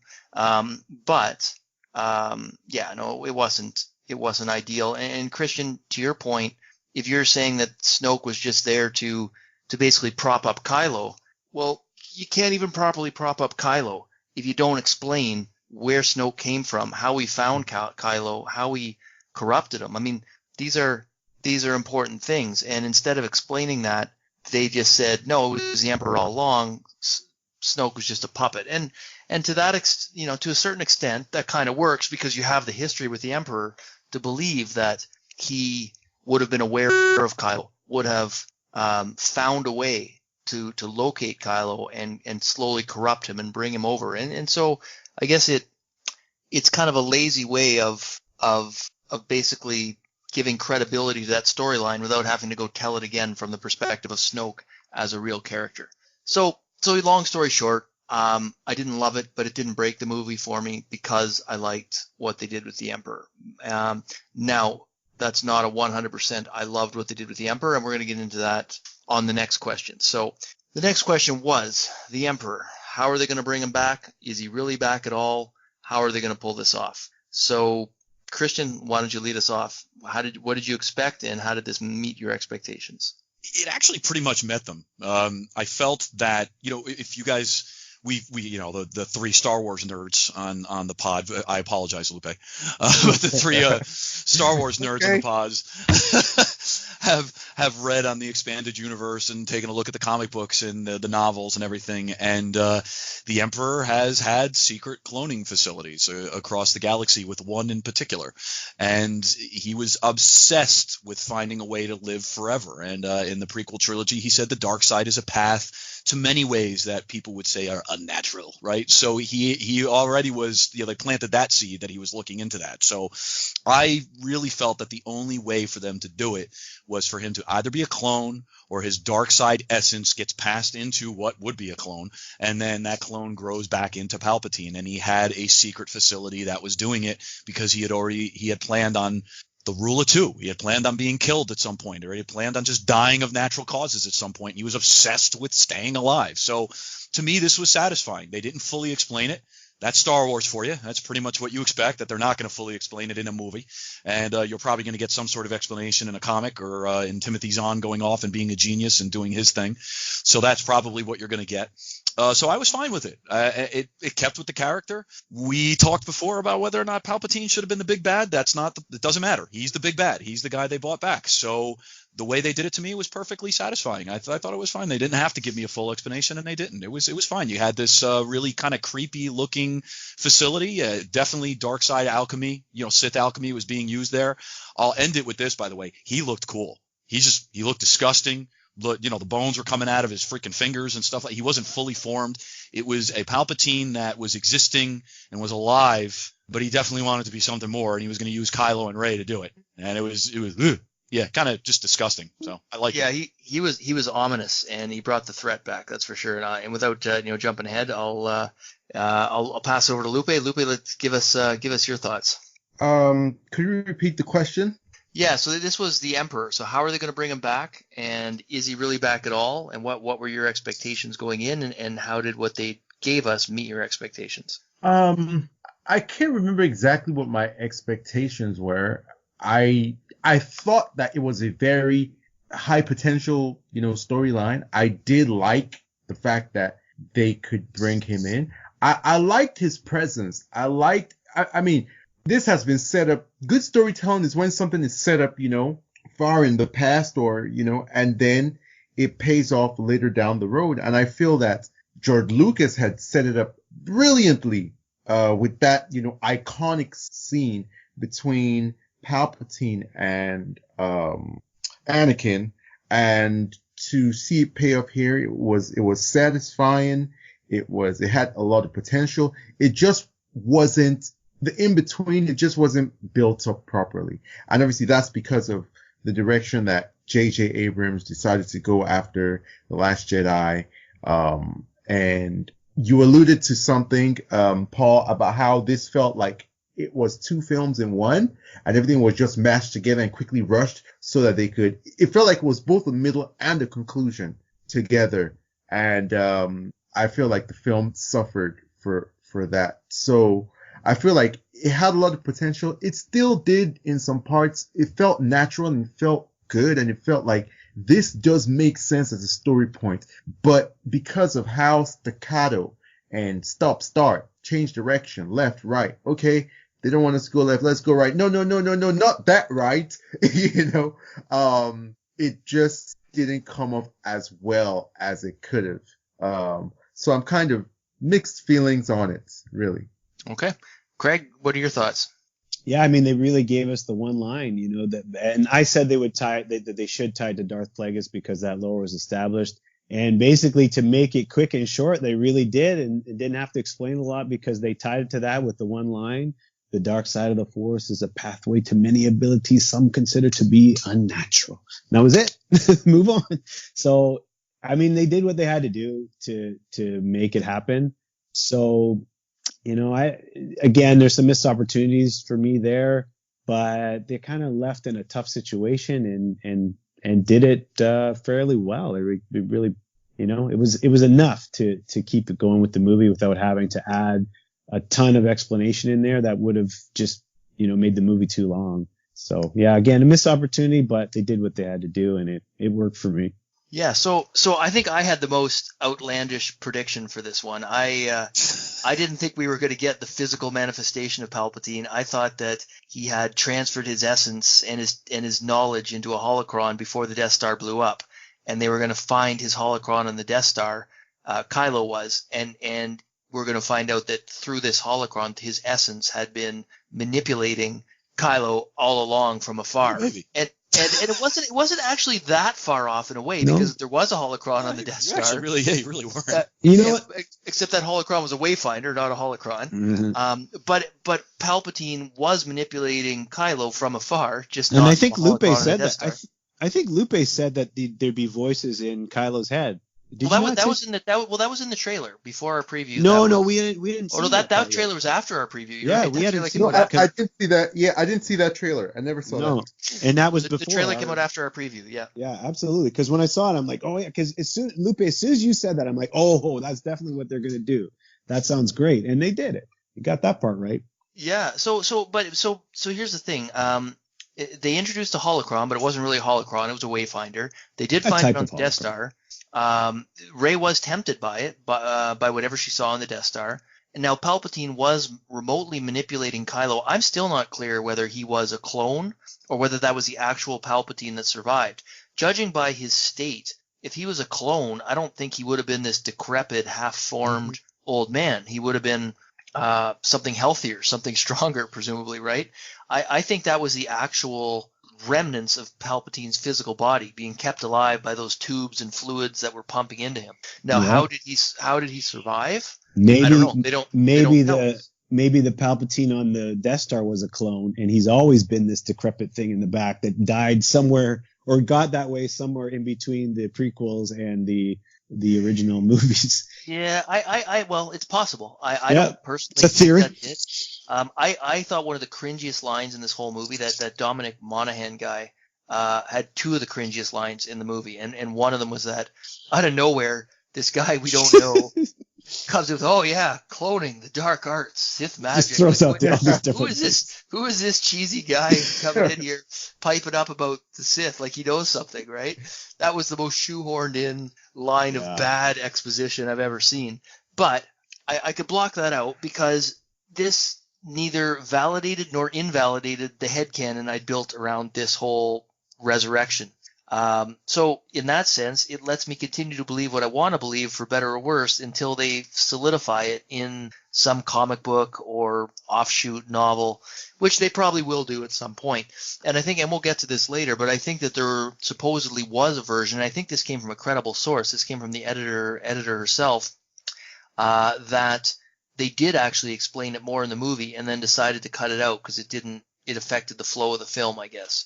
And I don't have the exact quote, but there was a greater explanation in an earlier edit of this film, which would be interesting to see. It would be interesting. But maybe the fact that they leave it open to your headcanon is not necessarily a bad move. So all things considered, I was hoping for more. I can live with what we got, and I loved the Palpatine that we got. He brought back the ominous presence, the fear of the dark side that was missing in the first two films. This was the first time where I really felt like the dark side was a threat. And I like the Sith and the Jedi. I think blowing up the Sith and the Jedi and moving on to some nebulous gray Jedi or there's not really a dark or a light. Well, I tend to like shades of gray in a lot of filmmaking. In Star Wars, I like the dark and the light. I like the Sith and the Jedi. I like the lightsaber battles and the Force powers. That's what I expect from Star Wars.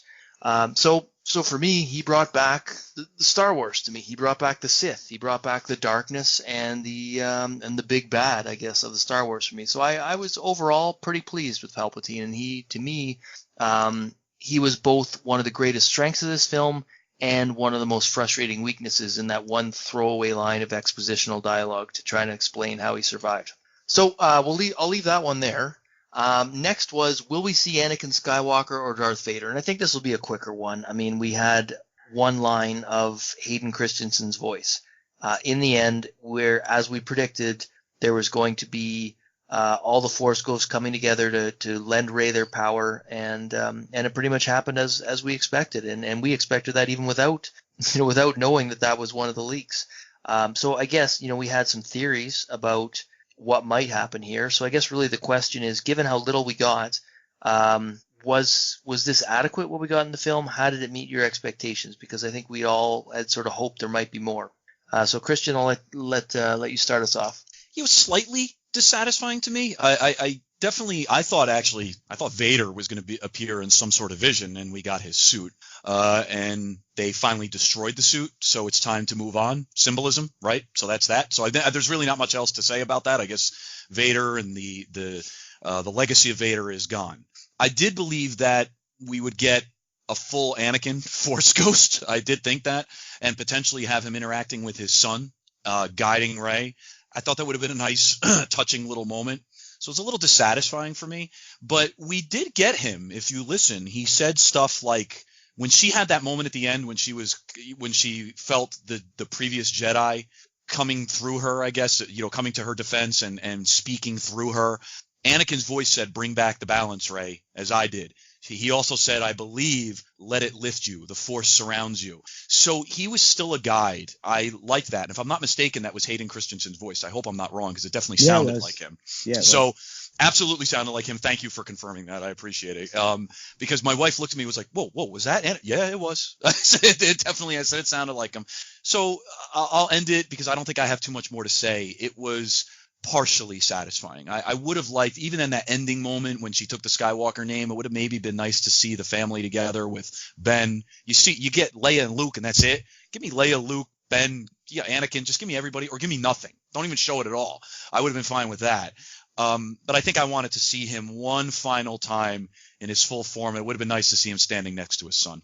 Okay, Lupe, what do you think about this?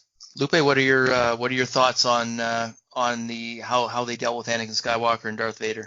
Yeah, I personally would have liked the theory that I had.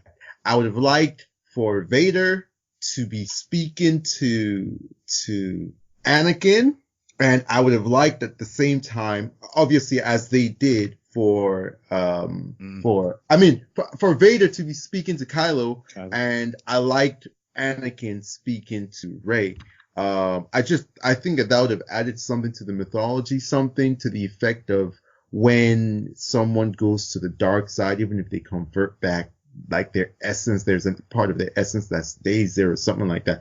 That would have been something really like esoteric and very mythological and dark to explore about maybe the consequences of going to the dark side and contributing to that. And like Christian said, Vader, he sucks the air out of an entire movie, an entire whatever it is. If you guys have played the recent, I don't want to give any spoilers, but I want to say if you guys have played the recent Star Wars, dude, yeah, don't spoil it. Oh man, I don't want to spoil it, but all I want to say is that Christian, you're like, Christian is so right about the presence of Vader or whatever, and I think that I think the way that I suggested, or maybe any other way that they could think of, could be a very interesting way of adding that element, and it could qualify as fan service, but there's a way you can do fan service where it feels natural, where it expands the mythology. It's surprising, it's different, it's unique, it's unexpected, and I think that would have been a very, very cool element. So I missed Vader. I like that there was Anakin, and I do agree with Christian that there could have even been a little bit more Anakin, because Anakin, after all, is a Skywalker. Fair enough. Craig, thoughts? Yeah, so I said that, I was hoping for and said that there would be a trip to Mustafar.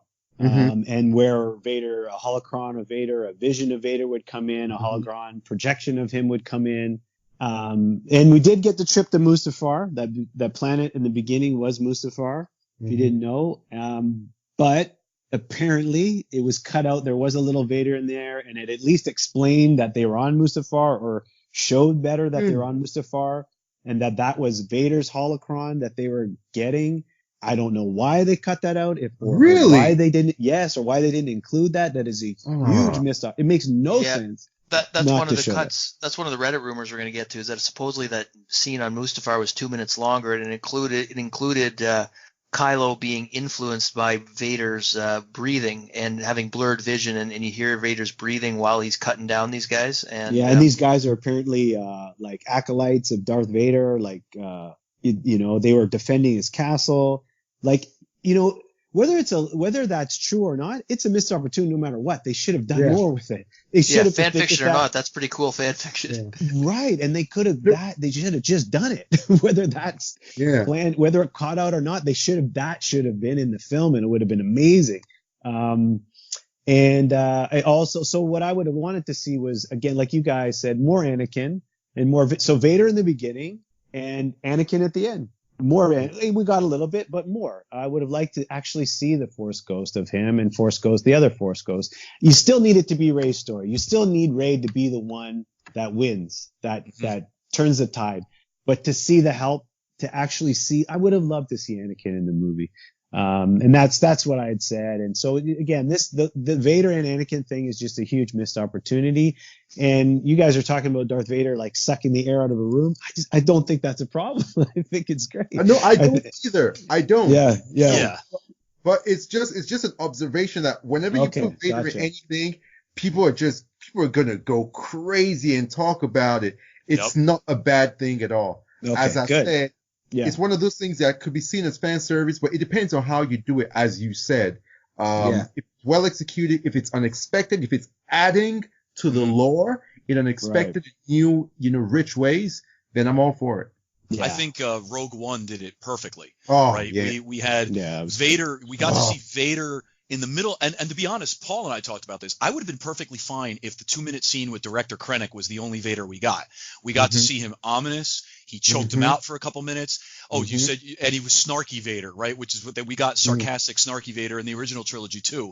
And if he walked away and said, "No, the Death Star doesn't exist. I'm going to tell the Senate whatever the fuck I want to tell them, and you're just going to suck it up, buddy," and that would have been fine enough. But then we get Vader slaughtering people at the end of that movie, and we got to see Vader being frightening again. I think, just so you know, Lupe and I are not saying that Vader sucking out the oxygen in the room is a bad thing, but if you want to tell another story, you got to make sure you put Vader in just the right amount, because if you put too much Vader, it's now a Vader story, and I don't want to know anything else. Okay. Yeah, I agree with that. So I guess when it comes to Anakin and Vader, I think going back and looking at what I had predicted, I thought this was tied into. I know we talked briefly about there being potentially two different Force ghosts, and I thought no, there's only one true Force ghost. That's Anakin. He's completed his arc. He's good now. But I thought that the Emperor might be using Vader to influence the visions of Vader to influence Kylo Ren, and that was essentially what he admitted. He said, "I'm every voice you've ever heard," and that's the moment you hear Vader's voice, because it goes from Emperor's voice to Snoke's voice to Vader's voice. He says, "I'm every voice you've ever heard inside your head." So they should have done more with that. Yeah. Well, and that would have fit perfectly in with that opening Mustafar scene. That's Vader's voice influencing him. That's the Emperor's voice pretending to be Vader influencing him. It would have been perfect. Whether or not that's actually in an extended cut of the film, who knows? Maybe we'll find out. Maybe we won't. But that would have been enough for me. I was hoping to get some visions of actual Vader, but in having seen the movie, I don't think it would have fit. Now, Anakin, would I have liked to have seen more of his Force ghosts? Maybe, but again, in context of like having seen the film now, I don't know where that would have fit. I might have liked to have heard his voice a little more prominently, because it wasn't till the third watch that I actually started to separate out who those Jedi voices were. That's a scene I'd want to watch a few more times and try and pick out which voice is which. But on the third watch, it was kind of clear that bring bring balance to the Force like I did. Well, that's obviously Anakin. It would have been, a little bit more Hayden Christensen would have been nice, but I think they did it pretty well.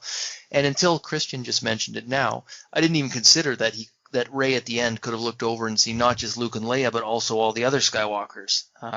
Ben Solo, who I guess, doesn't have the Skywalker name, but he is technically Skywalker lineage. You could have seen him. You could have seen Hayden Christensen there, and that might have been nice, as opposed to her taking on Luke and Leia as surrogate parents when her own parents did nothing wrong. They gave their lives to keep her alive, basically, and to protect her. It would have seemed less like a renouncement of her own parentage if all the Skywalkers were there. So that could have worked. But overall, I thought it was pretty good. Sometimes less is more, and this left you wanting more. So overall, I was okay with what they gave us. Mm-hmm. So moving on, next question was, will Rey turn to the dark side? Will Kylo turn to the light? And we definitely saw, one of these obviously happened. Kylo turned to the light, and Rey certainly was tempted by the dark side. I think we got mostly what we expected. Christian, you want anything to add to this? Any sort of points you want to bring up in relation to this arc? Did it meet your expectations? I want to say I think my original quote was, Disney doesn't have the balls to turn Rey to the dark side. Yeah. So I stand by that. They didn't have the balls to do it. They didn't. Her arc was great. I have no arguments. So I'm perfectly fine with that. So I actually felt that Kylo was not going to die, and I thought the both of them were going to be gray Jedi. So struck out on that one. I'm not necessarily saying that's what I wanted. It's what I felt was going to happen. I think that Lupe alluded to this before. Actually, he didn't allude to it. He said it straight out. There were a lot of things in this movie that he expected. When I saw what was happening with Kylo at the end, I saw where it was going. I expected it. It did not ruin the movie for me, but it was expected. So it was a nice ending for him. It was a satisfying ending for him. Not really much else I can say about that. It was probably the best thing for him to pass away and for Rey's story to continue, because I might have questioned, where does Kylo go from here if he wasn't a gray Jedi? Okay. Lupe? So I didn't expect Rey to go dark side, full-blown dark side. I might have expected her to have a little flirtation, a brief stint. I thought that the little misdirect that was in the trailers, I thought that she would actually put on, Sith robes and, have a Sith lightsaber and all that stuff. As a matter of fact, when that little jump scare scene happened, that was a real cool sort of juxtaposition against who she is. As Christian alluded to earlier, I think they did a fantastic job with her temptation to the dark side. I think that it was, Craig, said it really well, that it was even more believable that she would go to the dark side possibly than even for Luke in the OG trilogy. So I think those were really good elements. As for Kylo, I've never believed that he deserved a redemption arc. I think that what he did, the sin he committed, was just a step too far. But I feel like J.J. Abrams played it safe and had his cake and ate it too. So Kylo did get the redemption arc. Hey, rainbows and green meadows and sunshine, we live happily ever after. But at the same time, he died. So, it's kind of he didn't get away. He didn't fully get away with what he did. His death is one of the worst deaths in recent movie history. It's up there with The Dark Knight Rises. It was bad. Al Ghul dies. But those are my thoughts on it. As we go on in this podcast, I want people to remember that I enjoyed this movie. I didn't come out and I wasn't stomping my feet. That was trash. That was horrible. I was like, oh, that was fun. That was actually an enjoyable movie. But my thing with the whole Star Wars franchise is that I believe it has so much more potential, and I hate seeing wasted potential. And I just feel like when it doesn't push itself, when it doesn't push the boundaries, when it doesn't, do unexpected things, I feel like it lets me down. And that's not always the case with Star Wars, because Jedi Fallen Order is really good storytelling that, it doesn't push the boundaries too far. I don't think it would, obviously it wasn't divisive, so it wouldn't offend any Star Wars fans, but things like, Knights of the Old Republic and Jedi Fallen Order show that Star Wars actually has potential to tell stories that don't just pander to fans and pander to nostalgia, So I just wanted to, place that as a caveat as we go forward. All right, Craig, what are your thoughts on the whole turn to the dark, turn to the light? Yeah, I don't think any of us thought that Rey was going to go to the dark side. And Kylo, I mean, there were a lot of signs pointing that he would go to the light. So for me, I was pretty open-minded, and I was just more paying attention to how it was sold and how the story was told, and would it be good no matter what they did. And I wasn't sure how I feel about Kylo going back to the light, like if they could pull it off. And I think they did a really good job of it. I thought it might be more like Darth Vader, where he doesn't go till the last second. But I like that there was some time, that we were allowed to see him for a little bit. People want more. But it was actually nice that it wasn't right at the end. It was before the end, leading into it. And he had a kind of a comeback. You knew he was coming, but it was rewarding for me, satisfying to see it happen. So I think they did a good job with it. Yeah, I loved it, actually. I thought, Rey's flirtation with the dark side, I thought it was interesting because I think it was Leia that said to her earlier in the film, don't be afraid of who you are. And then when she touches that holocron and has the vision, it's herself as a Sith, with her Palpatine lineage, saying, don't be afraid of who you are. So you get the sort of the parallel between, and apparently Leia knew who she was all along, but, Leia said that, don't be afraid of who you are. And then this again, don't be afraid of who you are, two different perspectives. Mm-hmm. I thought that little flirtation worked. Yeah, I don't think we needed any more. This was almost exactly what I thought would happen, though. I remember in our preview saying that I thought that Kylo and the Emperor would try to turn Rey to the dark, and in the end, Rey would turn Kylo, and they would both defeat the Emperor with Kylo dying. The only difference is that Kylo had turned earlier on, like you said, Craig. Yeah. I thought it would be a last-minute thing. He turned earlier. And I thought his turn was convincing because they set up his conflict in the first movie. He was still conflicted somewhat in the second movie. And the moment that made him irredeemable, the killing of his father, was the moment that really redeemed him in this. And I thought there was a really great sort of callback to that scene, and it was the most effective redemption. Yeah, because if his father can forgive him for killing him, then who are we not to?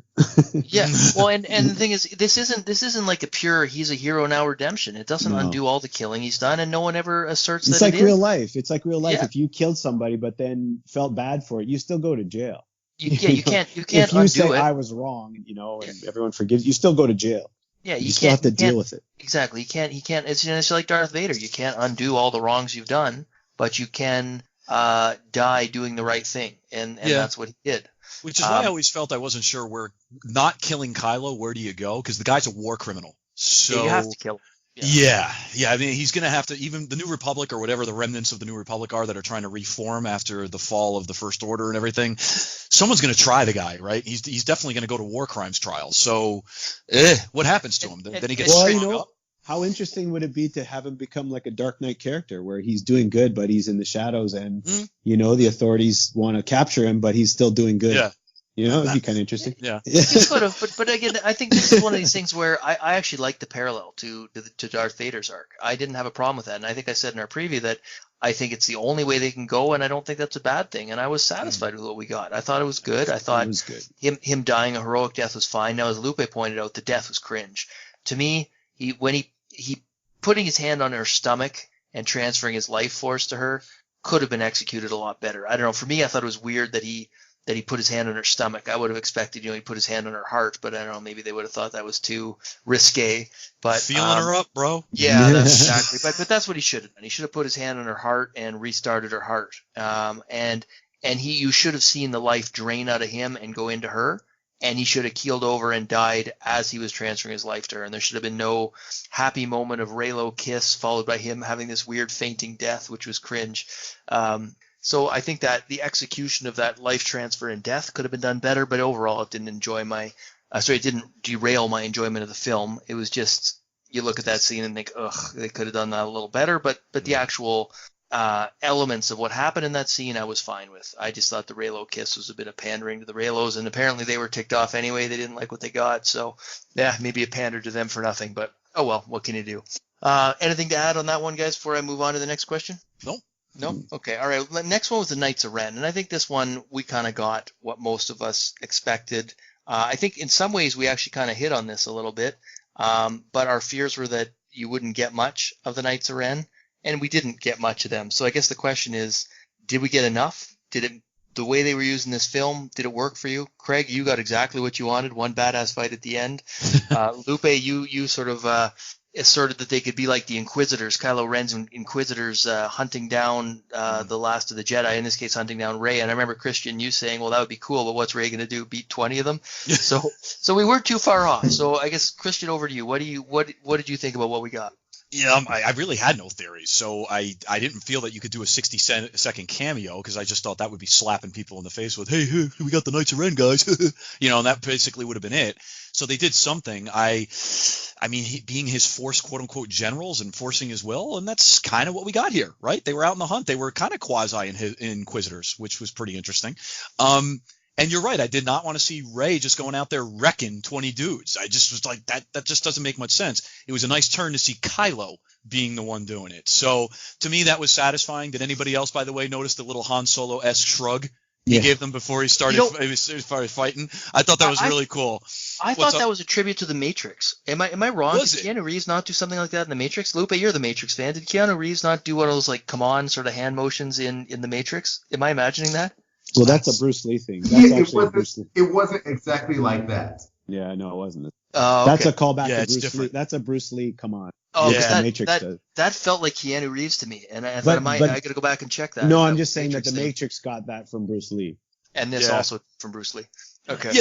Yeah, it's just that to me, I thought immediately of the Han Solo. What? Like the Yeah, Han it Solo is. front, It which is. I think liked that's it. what.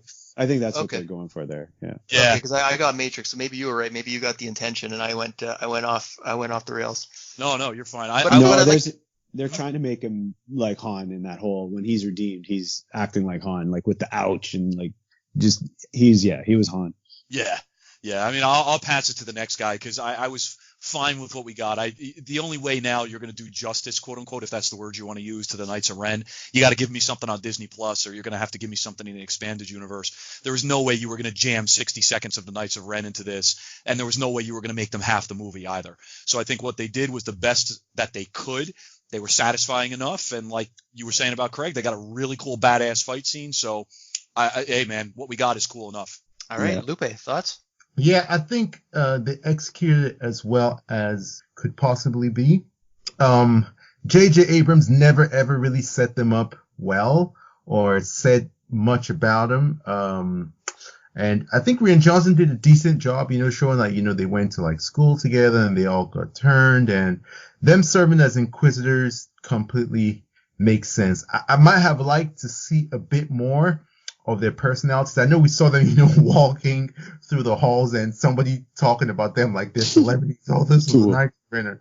But I'd have liked to see them, do a bit more, and for their personalities to come out a bit more, for them to speak a bit more, while they're hunting, like, like Rey or, other resistance fighters and stuff like that. But I think it was okay. And the fight that Kylo had with them, that was chef's kiss. That was really good.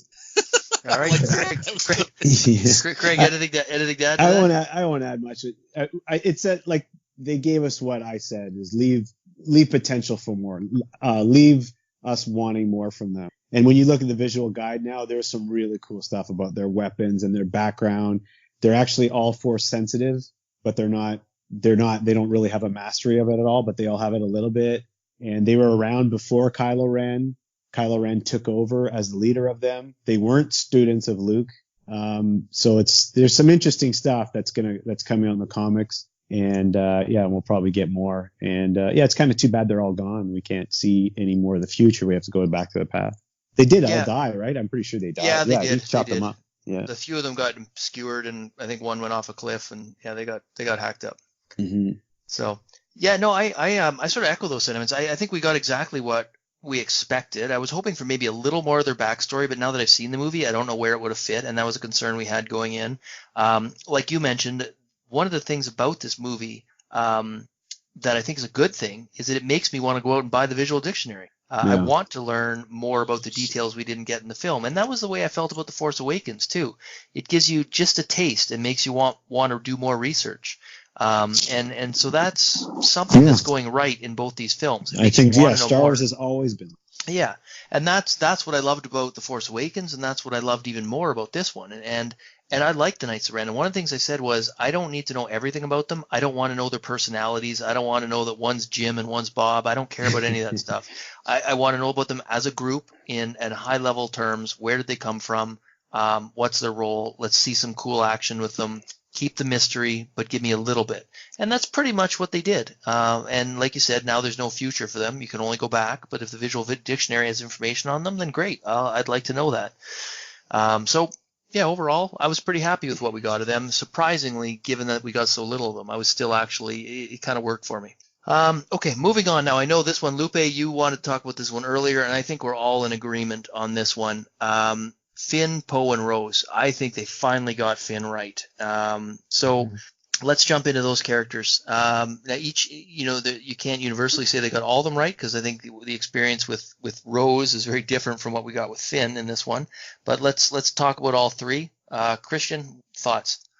I'll leave the majority of Finn for Lupe, but I want to say that I think I agree with him that he was so much better in this movie, and he was no longer just a comedy side character. He was still funny. I liked his bromance with Poe that was going on, but and I liked the banter that they had back and forth. In this movie, it felt a little more natural, but it was really cool for me to see Finn this time being a fighter in a war, something that he believed in, not just being plucked from his childhood and then being forced into his first battle, and then he's got to kill people and everything. This was something that he truly believed in. He was fighting for his friends. He was fighting for his new family, for a cause. I liked Finn in this movie. I really did. So amen to anybody who liked Finn. I support you guys too. So I think Finn was better in this. I didn't have a problem with Poe throughout any of the three movies. The only thing that Paul and I talked about this before is Poe was almost overpowered. Poe could do nothing wrong. If Poe shot a guy, it was perfectly in the chest. If Poe was piloting something, he was the best pilot that ever existed. No matter what Poe did, he could almost do no wrong. But I actually had nothing wrong with the character, and I felt that he was not sidelined really in The Last Jedi. There were a lot of trust issues and things like that. We don't need to go into Last Jedi again. But I personally didn't necessarily have a problem with Poe. Still, as funny as it sounds, I liked him better in this movie yet again. And maybe it was because finally they had him, like the original trilogy, playing off other characters where he got some of that chemistry. And I liked the chemistry that he had with Finn and with Rey. And Paul and I think, mentioned this once, and I just want to bring it up again. When the hug happened between the three of them at the end, and Rey realized that she was home and she was with her family, and these two guys are her family as well as everybody else there, and she was starting to cry. I felt that, and I felt really good about that, because this was the first time in this sequel trilogy that those three, I felt, belonged together and fought as a team with one another and really came together as a family. I'll end it with Rose. I'm a Last Jedi fan who doesn't hate Rose, but I don't like her. I just don't think her character was ever handled properly. She was kind of forced in. She was a throwaway character in Last Jedi. I never liked the little quasi-relationship that they tried to force with Finn, and she took away a truly heroic moment from Finn. I liked what she was trying to say, but Rose, come on, girl. Like, she's just a waste of a character to me, and I blame the writers for that. I don't blame the actress. I really don't. And it was so blatant that they tried to sideline her in this, and part of it was because what do they do with her, right? They kind of wrote her into a corner in the last movie, so it's like, what do you do with her character? Disappointing all around. I just think we didn't need her probably in the last episode, which means we didn't need her in this episode either. So the poor actress, I do feel bad for her because I do like her a lot, but I don't like Rose. So there's how I feel about those three characters. All right, Lupe, this is your chance to talk about Finn.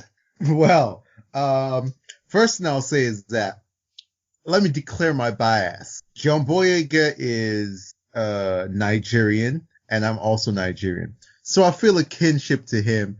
And going into The Force Awakens, I was like really excited. I was like, that's like my fellow Yoruba tribesman. We're doing it big. There was all this setup, hinting that, he was going to be a Jedi.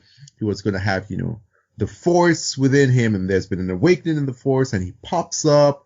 There was this whole ESPN special. about lightsabers, and it was hosted by him. There was a trailer that showed him, wielding a lightsaber. So they really pulled the rug out from under me by doing all that. And then in the film, he was just a bumbling, fumbling failure of a character. He was a coward. He was a liar. He wasn't brave. He never had any heroic moments, on and on and on. And The Last Jedi didn't do anything to redeem him. However, I do want to state that I'm happy that he didn't die in The Last Jedi. So while people say, oh, Rose took away his heroic moments, I'm happy that he didn't die. Because I would have been mad. I would have been mad. Yeah. I would have been upset if it was just, I really would not have been down with that. So however that played out in anybody's mind, just remember that Finn would have died right there. But in this one, he's coming to his own, and he's such a better character. He's still funny. He's still very charming, still witty. But he is more sure of himself. He's braver. He's bolder. He is down for the cause. He's a character of value to the group. He has ideas, and he is just a good character. And John Boyega is a phenomenal actor. I know I'm a little bit biased, and I like him as a person, but go watch him in Attack the Block first. Then go watch him in Catherine Bigelow's movie Detroit if you want to see him act dramatically. Like, no joke. The dude is a phenomenal actor, and I can't wait to see where his career goes from here on out. And I felt like he had been wasted and demeaned in Star Wars so far. And this one really did him justice. So I'm happy about that. As for Poe, I've always been okay with Poe. I know that, people have said that Poe is a little bit of a, Mr. Perfect kind of character, but I have never felt he was overpowered, because to me, as long as you're not a Jedi or a Sith, you can never be overpowered in Star Wars. Those are the people who hold all the power and who are the, ultimate, warriors and the people with mystical, magical powers and who just make things happen. So I've always found him to be quite a good character, someone who's just very skilled. Usually in ensemble films, you have, people like that. They're good with blasters, or someone who's like a really good pilot, that kind of thing. I've always liked his character, and I feel like this was a continuation. He's taken on more of a leadership role in the Resistance. I thought that was interesting. The whole thing of them becoming, generals, I thought that was good as well. It's a very natural progression, happens to all characters who serve their time in the Resistance. In Star Wars, absolutely, yeah. You do anything right, you're going to be a general. I think they were. I think they both refer to each other as general. Yeah. Wasn't there a scene where Finn called Poe called Finn general, and Finn called Poe general? Yeah. Poe promoted Finn to general at the end. Yeah, that was very natural, and I thought that was a good story. Natural to Star Wars world. Yeah. Now coming to Rose. So I'm someone who has never felt strongly about Rose, either for her or against her. I've never understood what all the hoopla was about her being a bad character, and all the people who take up arms to defend her. Either way, but one of the things I didn't like in this one was how she was sidelined. It felt it was another of those elements, those jarring elements I felt was pandering to fans and pandering to people who complained. And as I've said, and I'll say again, I hate that kind of storytelling. That's no storytelling. That's making fast food, and it's very unnatural. It's just weird. And Christian said that, there was nothing for her to do. There was definitely more she could have done. She could have gone on the adventure with them. She could have. There's no reason why she couldn't have gone on the adventure. They sidelined her, had her doing calculations. What the actual F? It was so hilarious. And then to see the way Finn friend zoned her when he put his hand on her shoulder, I was like, oh my God, this is so embarrassing. That made sense to me, though. That made sense to me too. Yeah, that was exactly what you called for, Craig. You were saying that he should have friend Jesus zoned her. Christ. But Yeah, he had no love interest. But that's in real her life. whatsoever. He Yeah, was not I mean, that's what would happen romantically in real life. He'd friend zone But her. yeah, I Right. agree with you guys on that. Like, I never wanted them to have a romantic relationship. Everybody knows, everybody who has a brain and two eyes and ears knows that Finn and Rey are supposed to have a relationship, a romantic relationship. They've always had, that good chemistry, that attraction ever since The Force Awakens. It was hinted at. But obviously J.J. Abrams wanted to, please people. So the whole Reylo thing, whatever. But I definitely didn't want him to have a relationship with Rose. But the way that he friend zoned her, I feel was just more of pandering to fans who have utter contempt, dislike, hate towards her character. I don't know how I feel about, in terms of, the actress herself and Rian Johnson. I saw Rian Johnson put up a post, about, of her at the premiere and had some nice words. I feel it's a mess because the whole thing has become so personal, when it's just movie roles. So that's where I stand on those characters. Love Poe and Finn. Rey is just hilarious to see. And her being sidelined and her being, friend zoned. Part of the problems I have with the film. All right, Craig, what do you have to add to Lupe's thoughts here? Yeah, I agree with everything you said about Finn. Poe is way too good of a pilot in the past. I mean, he could fire, there's 4 laser cannons on an X-Wing. He could fire, they all point straight in the same direction, but somehow when he shoots them, he can shoot TIE fighters in 4 different directions and they all direct hit. So, yeah, well, in our preview, I talked about that scene where he swooped in when they were at Maz Kanata's hut. Yeah. He takes out 3 TIEs and like 2 people on the ground with precise shots in one loop. Yeah, like it was like he took out the entire fleet of TIE fighters in one swipe. It was ridiculous. Yeah, so yes, he's overpowered. But regardless, he was really good. I love the charisma of him and Finn, and I love the camaraderie, the chemistry between the 3 of them with Rey as well. Fantastic. And Rose, I agree, like it was unnecessary to sideline her like that. That's odd. She was forced into The Last Jedi. I don't like what they did with her in The Last Jedi. That whole story with them was unnecessary. So you're left in a tough spot with her. But yeah, you can still include her more in this movie. She could have been, Paul, the guy that you don't like from Lost, like one of JJ's boys there who just drops. Yeah. That could have been Rose. Cheesy lines of exposition, yeah. The whole he doesn't need to be there. It's a 1 in a million chance. That, like, why add somebody new when Rose could just be saying those lines? Rose could be like, they brought her back at the end at least, but she could have been a bigger part, even if she's not on the adventure, just a bigger role. It does seem a little odd, and I hope they're not doing that because of fans, which they probably are, which I didn't like that. Again, they were left in a tough situation, but they could have done better with that. And I really like that. The Force sensitive seed was planted with Finn in the beginning, and they brought it home in this one, and that was satisfying for me. And like Lupe said, he was still able to use his comedic chops, but made it more serious. It all just worked well. I really enjoyed the 3 of them together. Finn and him were really Poe and Finn were really funny together, in a good way, not a cheesy, ridiculous way. So I really enjoyed it. How about you, Paul? You're the one who doesn't like the cheesy stuff, and like this could possibly go wrong the most for you. So it'd be interesting to hear what you have to say. Yeah, so surprisingly, I was not bothered by the banter. It actually worked for me. The camaraderie and that normally feels so forced actually worked. I liked it. It was fine.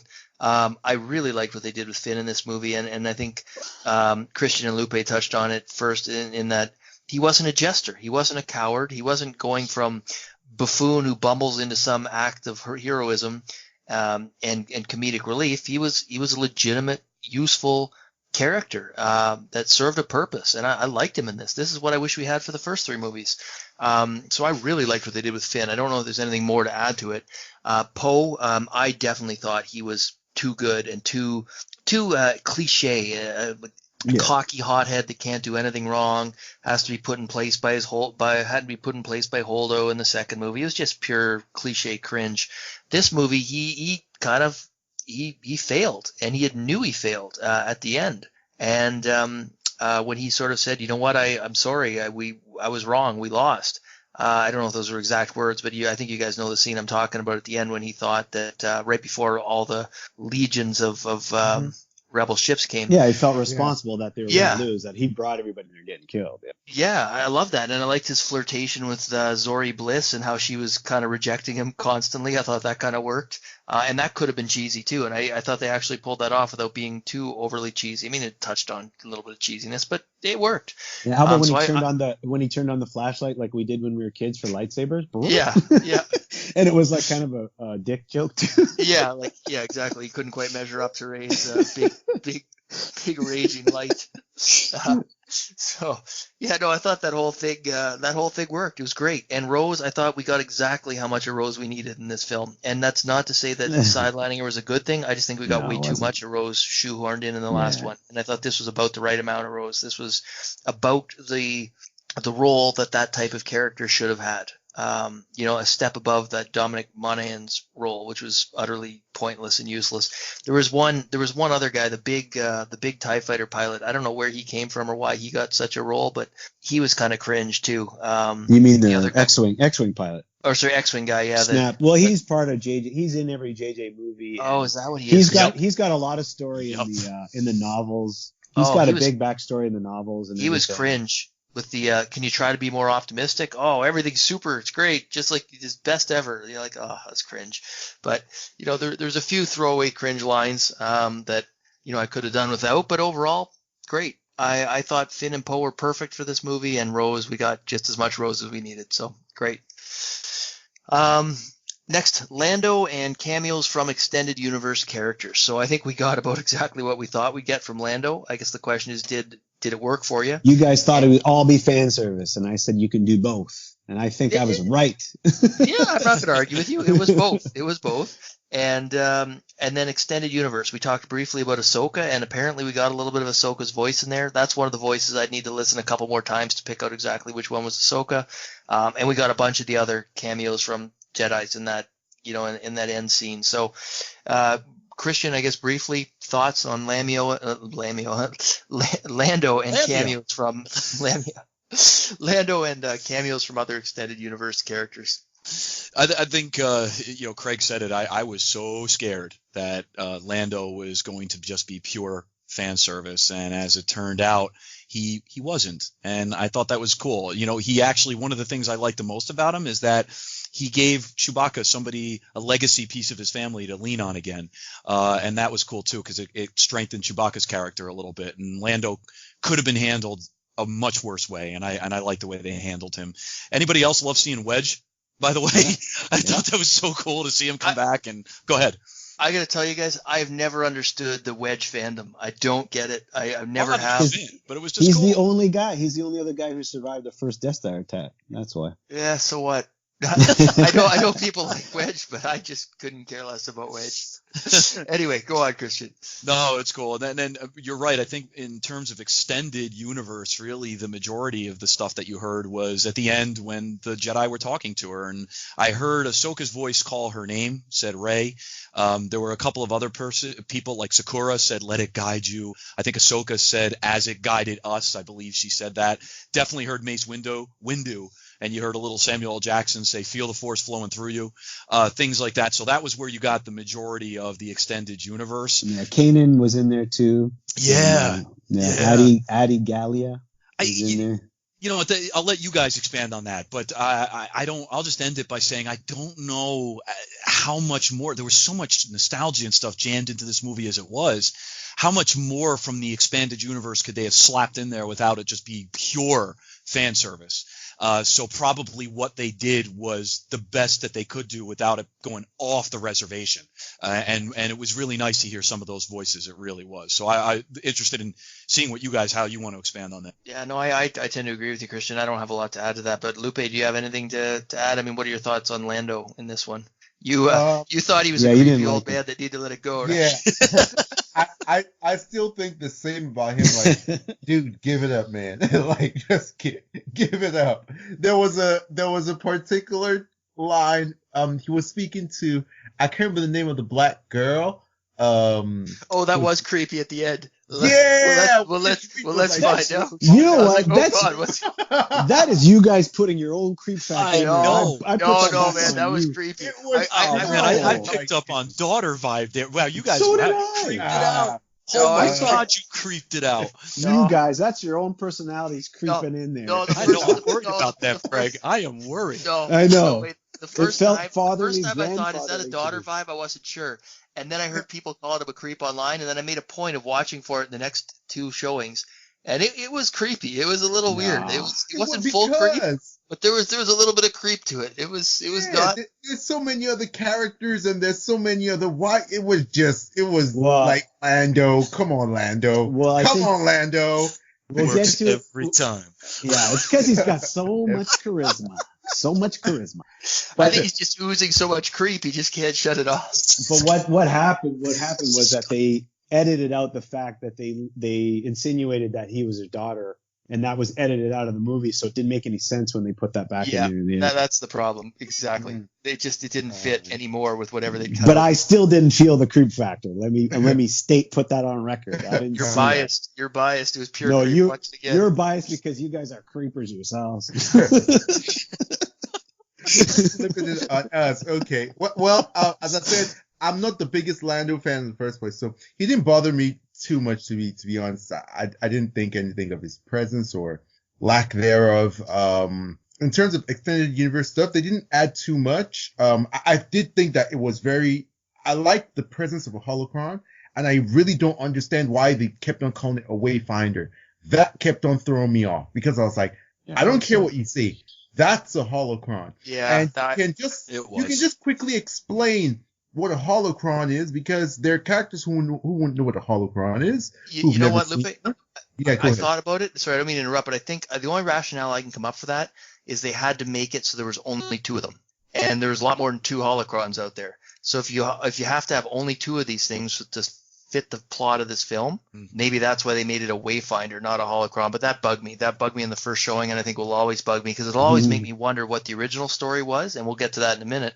But I just can't believe that was the original story, that they were going to come up with a wayfinder that looks exactly like a holocron. It's weird because even if you want to say there's only 2 of them, they're different. Yeah, that's what I was going to say. Holocron is like a hard drive, right? It's like I was going to say it's a different type. Typical powers or whatever.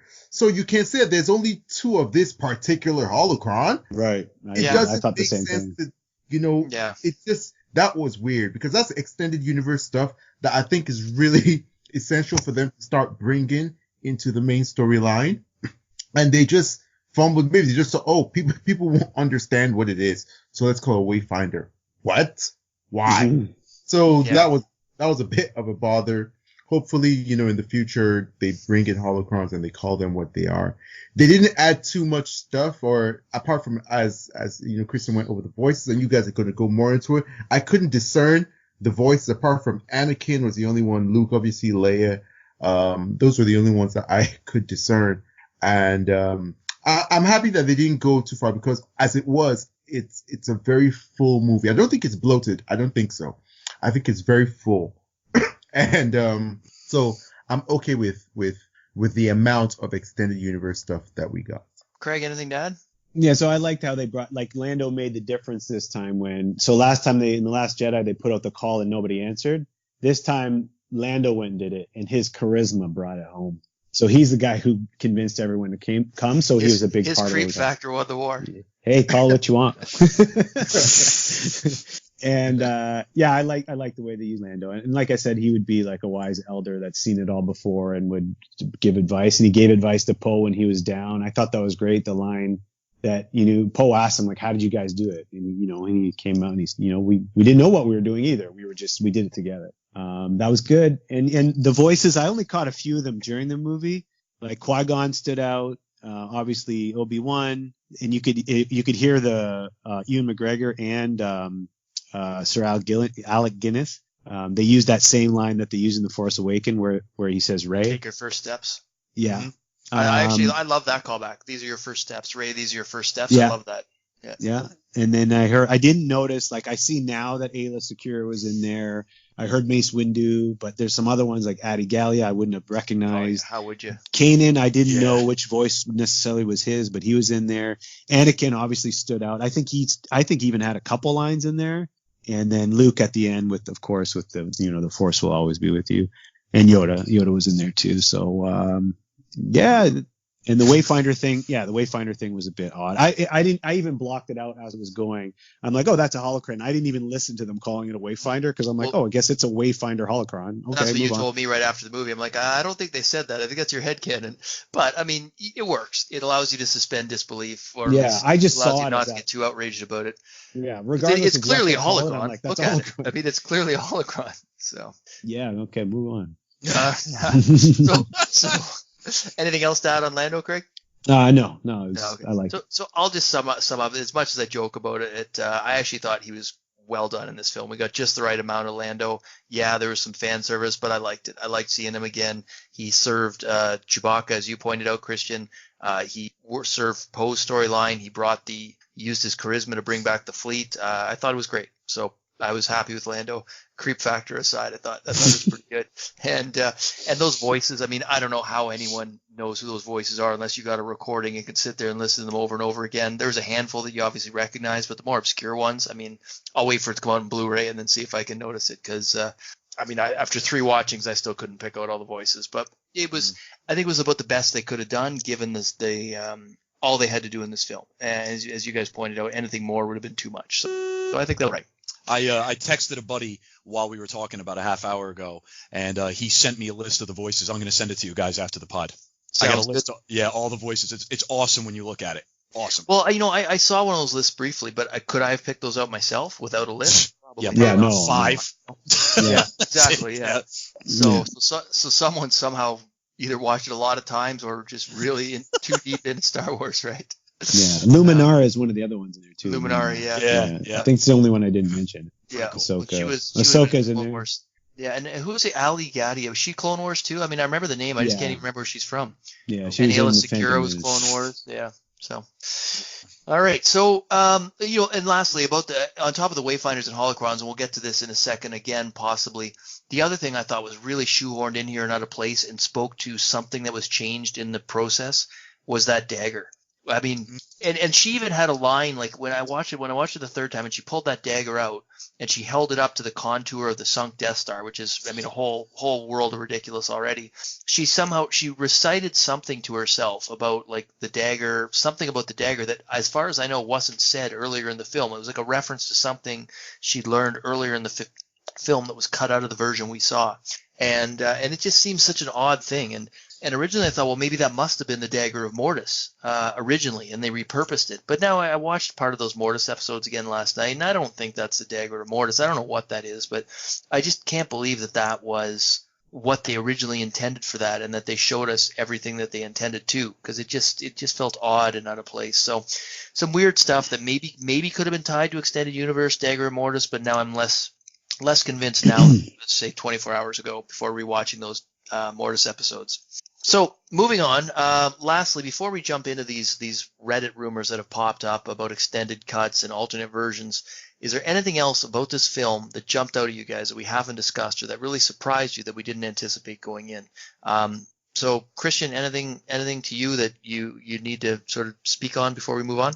No, nothing major. I think I was surprised that I liked it as much as I did, considering that I am also a fan of Last Jedi. But as I said at the beginning, I'm probably not the right fan to ask because I just, I drink Star Wars from a fire hose and I just love it. But I think I was personally surprised at the 2 or 3 times that it touched me in the heart and made me, I didn't cry, but like I was like, oh, did that. And with Leia being one, Rey, coming back to her family, at the end, Han Solo showing up to his son. There were a couple of moments that I did not expect to feel the way I felt, considering how fast-paced and how insane the movie was from beginning to end. And they were missing some of those little character moments. The fact that they were still able to get me does say something, that the movie was not a bad movie, and it was still a good Star Wars movie. I like this trilogy overall. I'm still getting this thing when it comes out on Blu-ray. Like I said, it was just, I think I was surprised at really just being touched in the heart by a couple of those moments because I didn't expect it. All right, Lupe, anything to add? No. It pretty much went exactly how I expected it to, being that I know JJ from his track record, and the best predictor of future behavior is past behavior. So no surprises here. It played out exactly like I thought it would, and yeah, that's it. All right, Craig? Well, I think there's something special about this film in that I don't know if you guys know how bad it has gotten for Paul. He's been on the edge of the dark side. He's been on the brink for a while with Disney and his relationship with Star Wars. And this movie has fully brought him back. I don't know if this will wear off, but it's something special that he's come full circle around. He was really, it was in a bad way, I think, after The Last Jedi. And he was already leaning that way even with The Force Awakens. There was a lot. It's the most critical I've seen him after a Star Wars movie. And he was going in a bad direction. Then The Last Jedi took him even further. And now this has brought him right back. So regardless of how you feel, whether you like this or not, there's something special about it if it can bring him back the way it did. And I myself, again, I really enjoyed it. I see there's all kinds of things to pick on in this movie if you want to. It's back to the thing that if you like something, you tend to defend it. And when you don't, you tend to pick it apart. And there's just so much to pick apart. So I completely get that can distract people so much from the fun that this is, but it's really enjoyable. It has a lot of little Easter eggs. I mean, me and my brother have been finding our own Easter eggs since we were little kids in Empire Strikes Back and all those movies. Like there's a part in Empire Strikes Back where Luke jumps off where he's fighting Vader. And you can see him bounce on a trampoline, and they left that in other edits. And I think finally it's out, but we used to find those things like the stormtrooper bumping his head in A New Hope. So we love these little details, and JJ's good at putting those in, and the Mandalorian's good at that too. So there's a lot of good things that this Disney World has given us. There's a lot of bad. It's all, thrown together, and you can tell they're really doing it to make people happy and try to make the most money. But that's the way all these businesses operate. Some people just conceal it better than others. So I'm getting long-winded, so I've said my piece, but all in all, it's enjoyable, and it has brought some love back for me as well. It's always been there, so I was hoping it would, and I think it did a good job of that. Yeah, well, you're not wrong. This did bring my love back, but you know what really brought my love for Star Wars back was you recommending to me the Darth Bane trilogy, and listening to that trilogy on audiobook, and then starting the Plagueis novel, and then when I saw that trailer, that last trailer where we saw Kylo, it got me go into the Sith temple, that was like flicking a switch for me, and I was like, wow, I'm suddenly excited about Star Wars again. And then when I went into this movie and it started with that scene, I just thought, oh my God, this is great. This is the Star Wars I love. And I just kept waiting for it to suck. And 20 minutes in, it didn't suck. And 30 minutes in, it still didn't suck. And by halfway through, I thought, oh my God, they're going to do it. They're going to actually make a movie that I enjoy again. And that's what I got from this. I love this movie. Flawed maybe.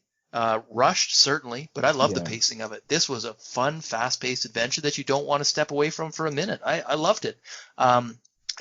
Predictable maybe, certainly predictable in some ways, but there's a few things that surprised me that they did a little differently than I expected, and that Han Solo scene was a huge surprise winner for me, and I'm so glad I didn't get that spoiled for me. So I loved it. Brought the Star Wars magic back for me, and I'll leave it at that.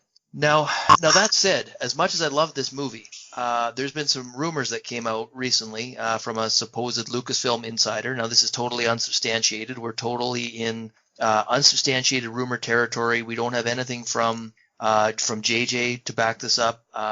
There's been a couple cast members that have said, there's a lot left on the cutting room floor. I hope we get to see it. That was that Monahan guy. The editor of the film alluded to the fact that they cut out a lot of parts, to tweak the flow, maybe for better, maybe for worse. But I'll try and summarize these rumors that have come out since the film release. So it started with rumors of as many as 4 different versions of the film, possibly as many as 6 different endings of the film. We heard rumors of a possible J.J. Abrams, George Lucas version of the film, that in its early stages would have had Matt Smith portray a character from the Clone Wars called the Son of Mortis, and he would have been the main villain of the film, with Palpatine still in it, but more of a I guess a side or supporting role.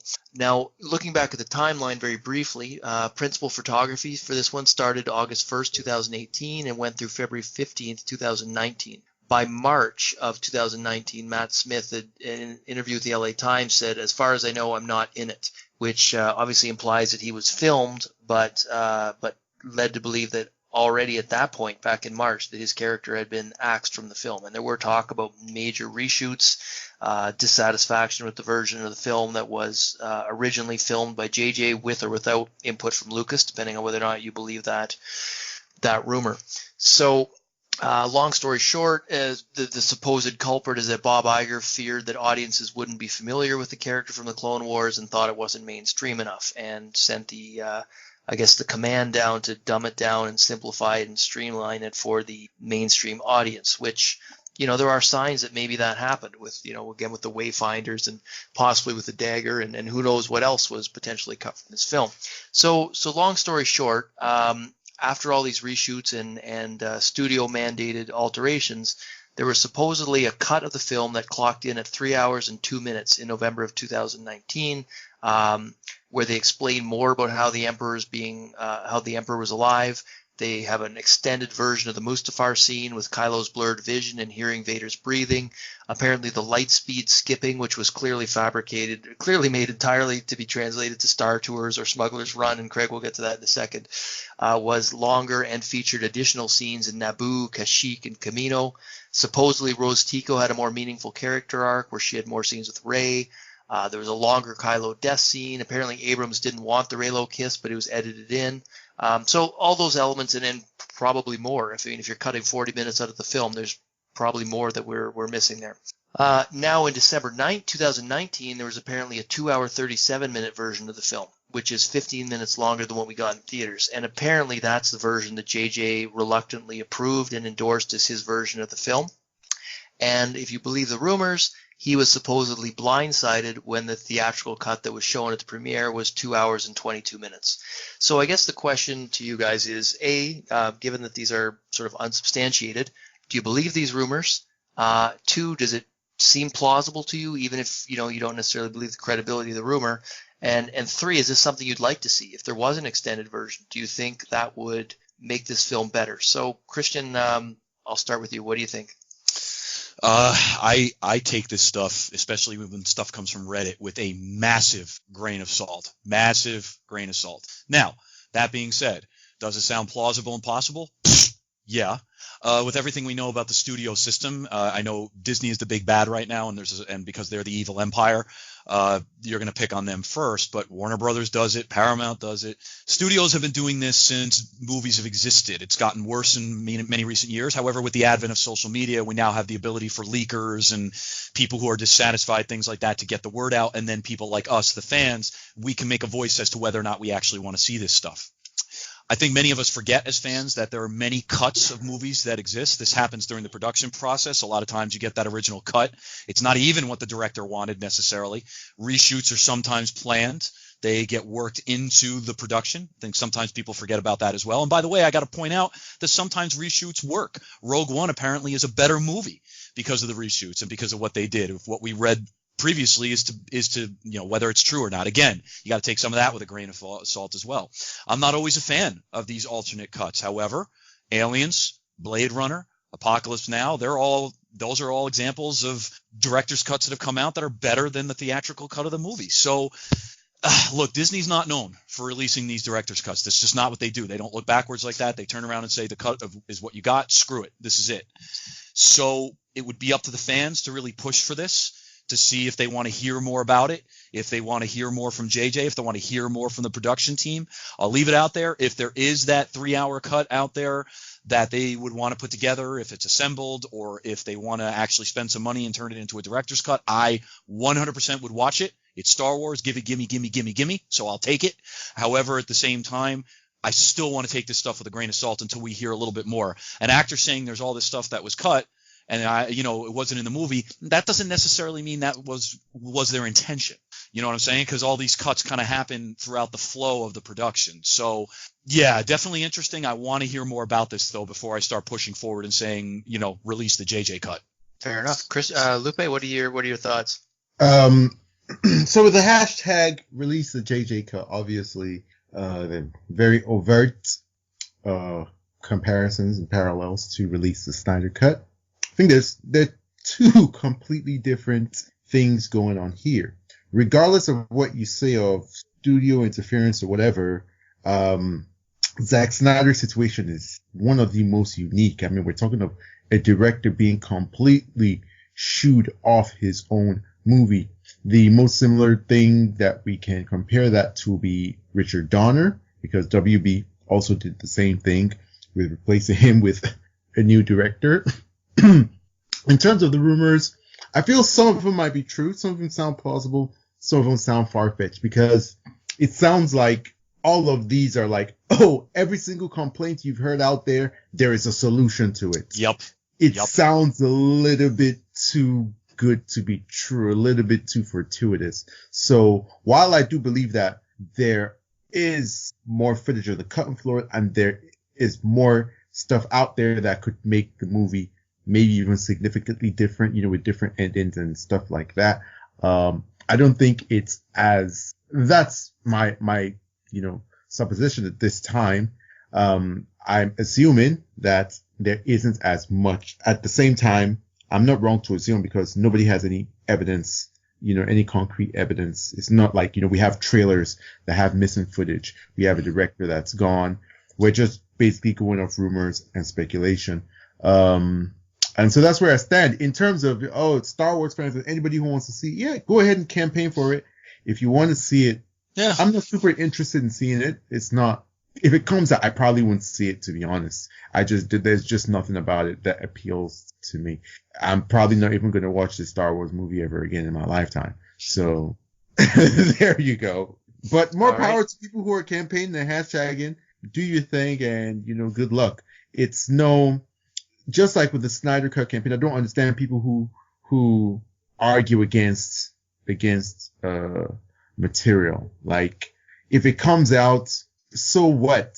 If you don't want to watch it, then you're not forced to watch it. You don't have to. So let people who, want it to come out, let them go ahead and get at it. Yeah.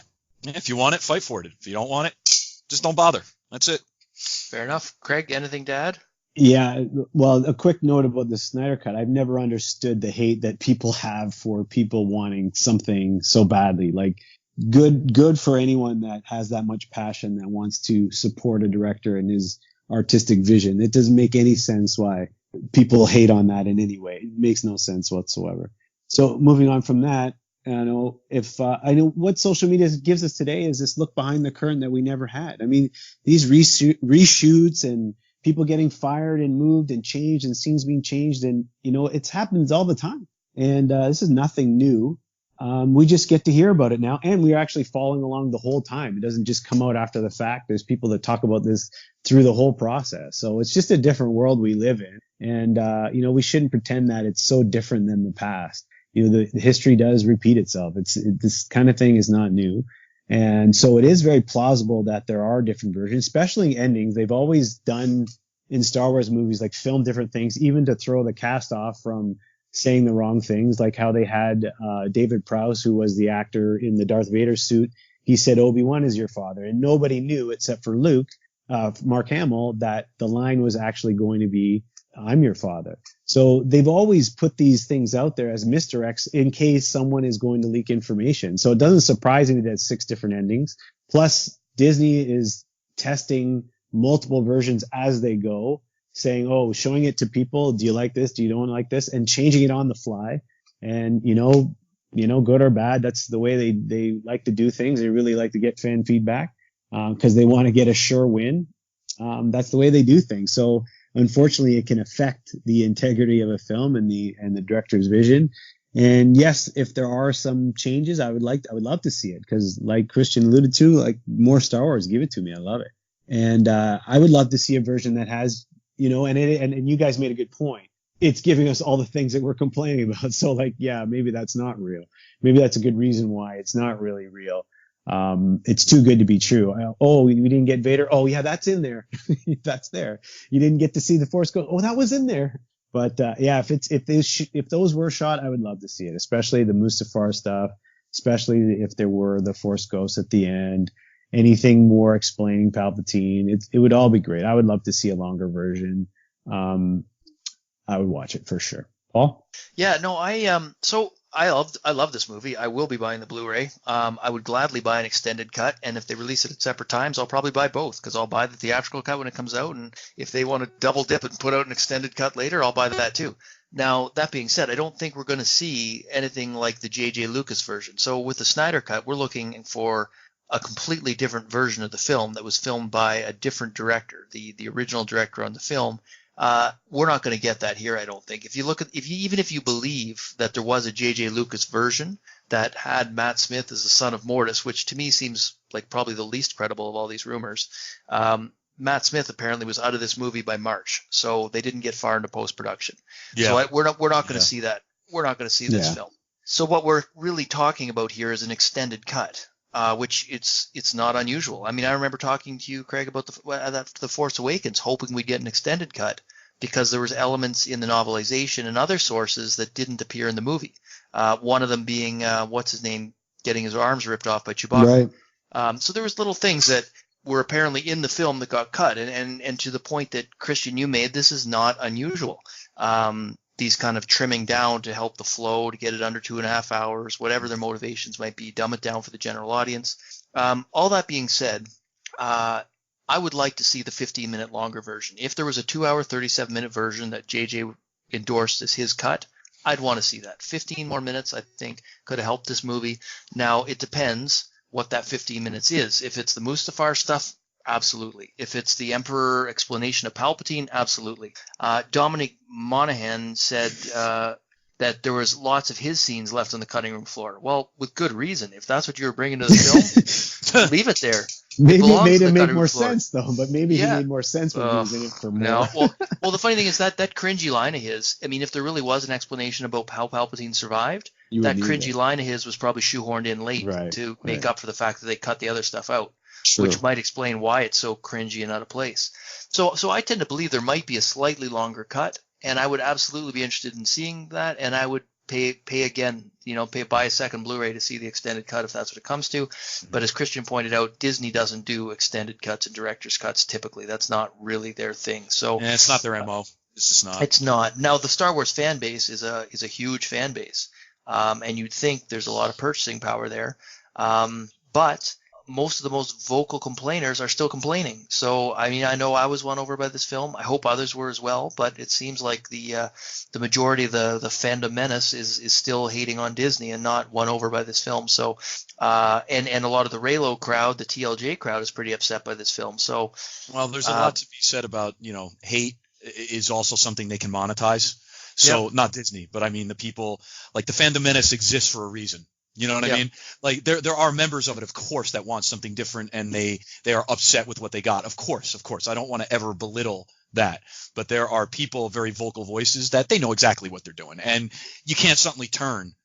How could you do that? You know what I mean? They have to continue what they've been doing. They have to. So the YouTubers and that. Yeah, they have to. They can't just stop. Not all of them, but some. Yeah.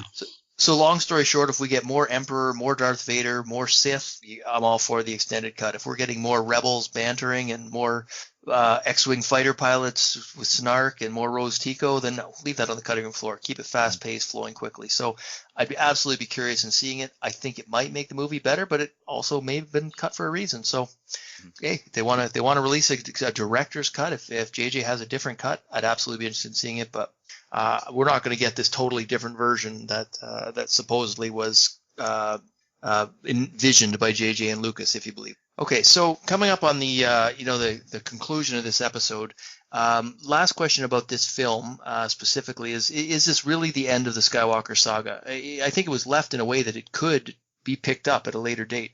So do we think we'll see more of these characters? And I know some of the cast has sort of expressed their glee to be rid of Disney in this franchise. But do we think that we'll ever see them come back? Do we think we'll see more of these characters, specifically Rey, but maybe a Finn and Poe still out there? So, Christian, what are your thoughts on this? Money talks, right? I guess it all depends on how much the mouse throws at them. But I think it is the end. It probably depends on what the definition of the Skywalker saga is, but I think this is it. And I do think we'll see Rey. Rey is kind of a quasi-Disney princess now, and I think that if they can convince Daisy Ridley to come back, which I'm pretty sure, because she seemed to be the one out of the whole cast that's much more open to it. So I think we'll see her more in the future. Not sure yet about Finn or Poe or the rest of them, but yeah, I think for the foreseeable future, this probably is the end of the 9-movie Star Wars saga, Skywalker saga. This is it for them. And now it's time to concentrate on other things. The next stuff that's coming up on Disney Plus does not concentrate on the Skywalkers. They could absolutely make an appearance. And if the rumors are to be true, it looks like we're going backwards into the Old Republic for the next group of movies. The Skywalkers is 400 years before they're born. So that's probably where we're going to go. But is it the last time you see the characters? There's money to be made. I don't think so, but it might be the last time we see Luke, Leia, the rest of them. This is it for them, I think. All right, Lupe. I'd say same, definitely like Rey. I want to see Rey again. I think that with Disney, the company that Disney is, the pull and the layer of the dollar, because we know to them they worship the almighty dollar. It's going to be too much for them. We're going to see these characters again, every single one of them, in some shape, some form, whether it's as a Force ghost or whether it's in a movie. This is not going to be the last that we see of them. That's it. And I wouldn't be close off to it. I just don't like Disney as storytellers. I just think that they're just really bad storytellers, and that's what the trilogy has reaffirmed to me. All right, Craig. Yeah, I'd be happy with seeing more of these characters. So yeah, I can't make a prediction whether they'll do it or not. A lot of the stuff is marketing when they say something's coming to an end. So how many times did Jay-Z retire and still putting out albums? So, yeah, we'll probably see them again, but, and I'd be happy to see Rey, Finn, and Poe again. And I think we'll see Luke and Leia in, maybe the Obi-Wan series as little children, and, we'll probably see them in the past, maybe in the Force Ghost's future. Like, I think they'll always be a part of it in just a small way. It won't be focused. And they'll say it's not Skywalker. They're just little ancillary characters at this point. Yeah, the saga's over, but they could appear. Yeah. Yeah, I don't know. I mean, I think the saga's done for now, but there's no reason they couldn't pick it up from where they left off. I mean, she buried the lightsabers in Tatooine. I mean, does someone find those down the road? Is there more story to tell for Rey now that she's made her yellow lightsaber? I mean, they left the door open. I don't think they're going to go back there right away, but 5 to 10 years down the road, I find it hard to believe they wouldn't go back. So. And probably with more movies. I don't think they're going to make this a TV series. I think they'll bring the characters back and do something down the road. But I think they have to see that the demand is there, and they probably have to let it breathe and let the actors have a break. And then, as Lupe and Christian said, money will talk. So for now, sure, it's done. But will we have an episode 10, 11, 12 down the road? Maybe. Not convinced they will. I think Rey's a guarantee. I think she's a guarantee. But outside of that, I don't know what's a guarantee. But I think she's like an in, Sure seems like it, yeah. Yeah. So, all right, and with that, we have had a marathon review here. Hopefully some of our listeners are still with us. As a special bonus, Craig was recently at Star Wars Galaxy's Edge at Disney World on New Year's Eve. So, Craig, what can you tell us about Galaxy's Edge? And in particular, what can you tell us about how this film appears in the attractions, which I understand it is already appearing in the attractions there? Okay, so first off, it's amazing. It's awesome. You feel immersed in the world, and the whole Hollywood Studios now just feels very Star Wars, because they still have the Star Tours and the Jedi training for the kids, which is outside of Galaxy Edge, and and then there's another portion, the launch bay, that has meeting characters there in a movie, and all sorts of set pieces and great stuff. It's very Star Wars. And they have a whole show in the middle of the park that's all Star Wars. It's a good 30 minutes long. So it's just, you're immersed in Star Wars. And Galaxy's Edge, it looks amazing. It looks like you're on a movie set. It looks like you're on a different world. It's packed with people all enjoying it. My kids loved it. My wife doesn't care that much about Star Wars, and she thought it was great. She was right into it. The rides are really fun.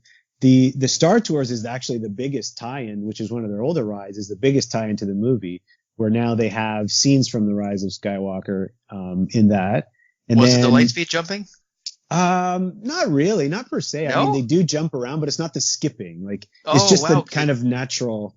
It's the That- natural way they've always done it. You just Oh, you 'cause go from one part of the galaxy to another, but it's That not the scene skipping. seemed like it was made specifically for Star Tours. Yeah, and From then the first time I saw that movie, I thought it was made for Star Tours. yeah, no, not really. I wouldn't say so. And but it's fun. And then the two new rides are incredible. The Smuggler's Run Millennium Falcon one is it's kind of more like a solo, actually. It has some tie-ins to Solo. Has a Solo feel to it. It's new stuff, but it looks very Solo. And the Rise of the Resistance is tied into the sequel trilogy, just Kylo Ren and the First Order, and they're both a lot of fun. They're really well done. And a little tip, so getting on to the new rides can be tough. So the new Rise of the Resistance, I didn't think I'd have a chance to get on at all, because apparently you had to be at the park at 5 a.m. just to get in line to get a spot, which then you would go later in the day, like basically make a reservation.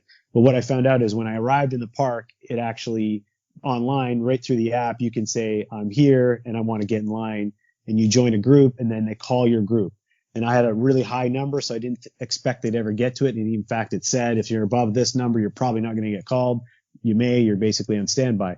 But they did get to my number I got to the park at 9, and I got on the ride maybe 6:30, which was awesome, because I really didn't think I'd get on. So it was a great surprise. And with the Smuggler's Run, I went in the single rider line with my 8-year-old daughter. So that cut the time in half. We had to go in different groups, but we were still right until the very end. We were together, and then we just went in different pods to actually ride the ride. And then we met up again right coming out. So she was old enough to do that on her own, and she was fine with it. So we did it. So that's my 2 little tips to get through things faster and actually get on these rides. And I highly recommend you go. And the food, everything's like the writings in Arabic, and Kylo Ren is walking around the park like intimidating people, and it's really cool. Awesome. Can't wait to go get myself a $20 spiked blue milk. Yeah, I didn't try any of that stuff. I had a Ronto wrap, which was actually nothing spectacular, but some of the other food was actually cool. Nice. Awesome. Well, I'm looking forward to it. I'll be down there in July. Hopefully you'll be able to come meet us there. So can't wait. All right, guys. Well, that brings us to the end. So this has been a long one, but thank you guys for sticking it out with me and going through this. I've enjoyed this. I enjoyed the movie. Lupe, this may have been like homework to you, but thank you for sticking it out with us. No, it was fun. It's always fun to talk to you guys, and that's what our whole collective is about. That's what podcasting is about. It's about community. It's about friendships, and us, discussing. That will always be fun, regardless of what it is. Absolutely. So guys, why don't you let us know, let our listeners know where they can find you. Christian, we'll start with you. Agree with you, by the way. This was a lot of fun. It's always good to talk about Star Wars, and I wound up enjoying this more than I thought the movie. I knew I was going to enjoy talking to you. I knew I was going to enjoy talking to you guys. That I knew. So, but the movie definitely enjoyed it more than I thought I would. So hit me up. You want to talk to me about movies, Star Wars, whatever. I'm on Twitter at chart6363. I'm the therapeutic guitarist. All right, Lupe. You guys can find me on Twitter at LiveLoveLupe. Please, subscribe to the Film Exiles, support our reviews, podcasts, and, talk to us. We are very friendly. We talk back. Awesome. Craig? Yeah, thanks again, guys, for having me as a guest on the show. I really appreciate it. It's a lot of fun. I have a website, thelastdragontribute.com, where we pay tribute to one of the greatest films of all time called The Last Dragon, which is a cult classic movie from the 80s. And I can be found on Twitter and Instagram at TheLastGlow and at the Craig Sut. Thanks again, guys. Awesome. Well, thank you again, guys, for joining me today. This has been great. As Lupe mentioned, you can find this podcast on Twitter at the Film Exiles. Me personally, you can find me on Twitter at _Paul_P on Twitter. Depending on how you're listening to this, you can find us on YouTube at the Film Exiles. Alternatively, if you're listening on our audio channels, we're on Apple Podcasts, Google Podcasts, Spotify, Pocket Cast, Breaker, and a handful of others. We're actually hosted out of an app called Anchor, so you can find us on Anchor. That's our home home base for audio channels. So I hope you guys enjoyed it. As Lupe said, give us your feedback through whatever channel you're listening, or go on Twitter. Let us know what you think. We're happy to get the feedback and happy to respond if anything you guys want to discuss. So thanks again for listening, guys. It's been great. I really enjoyed it, and we'll talk more Star Wars soon.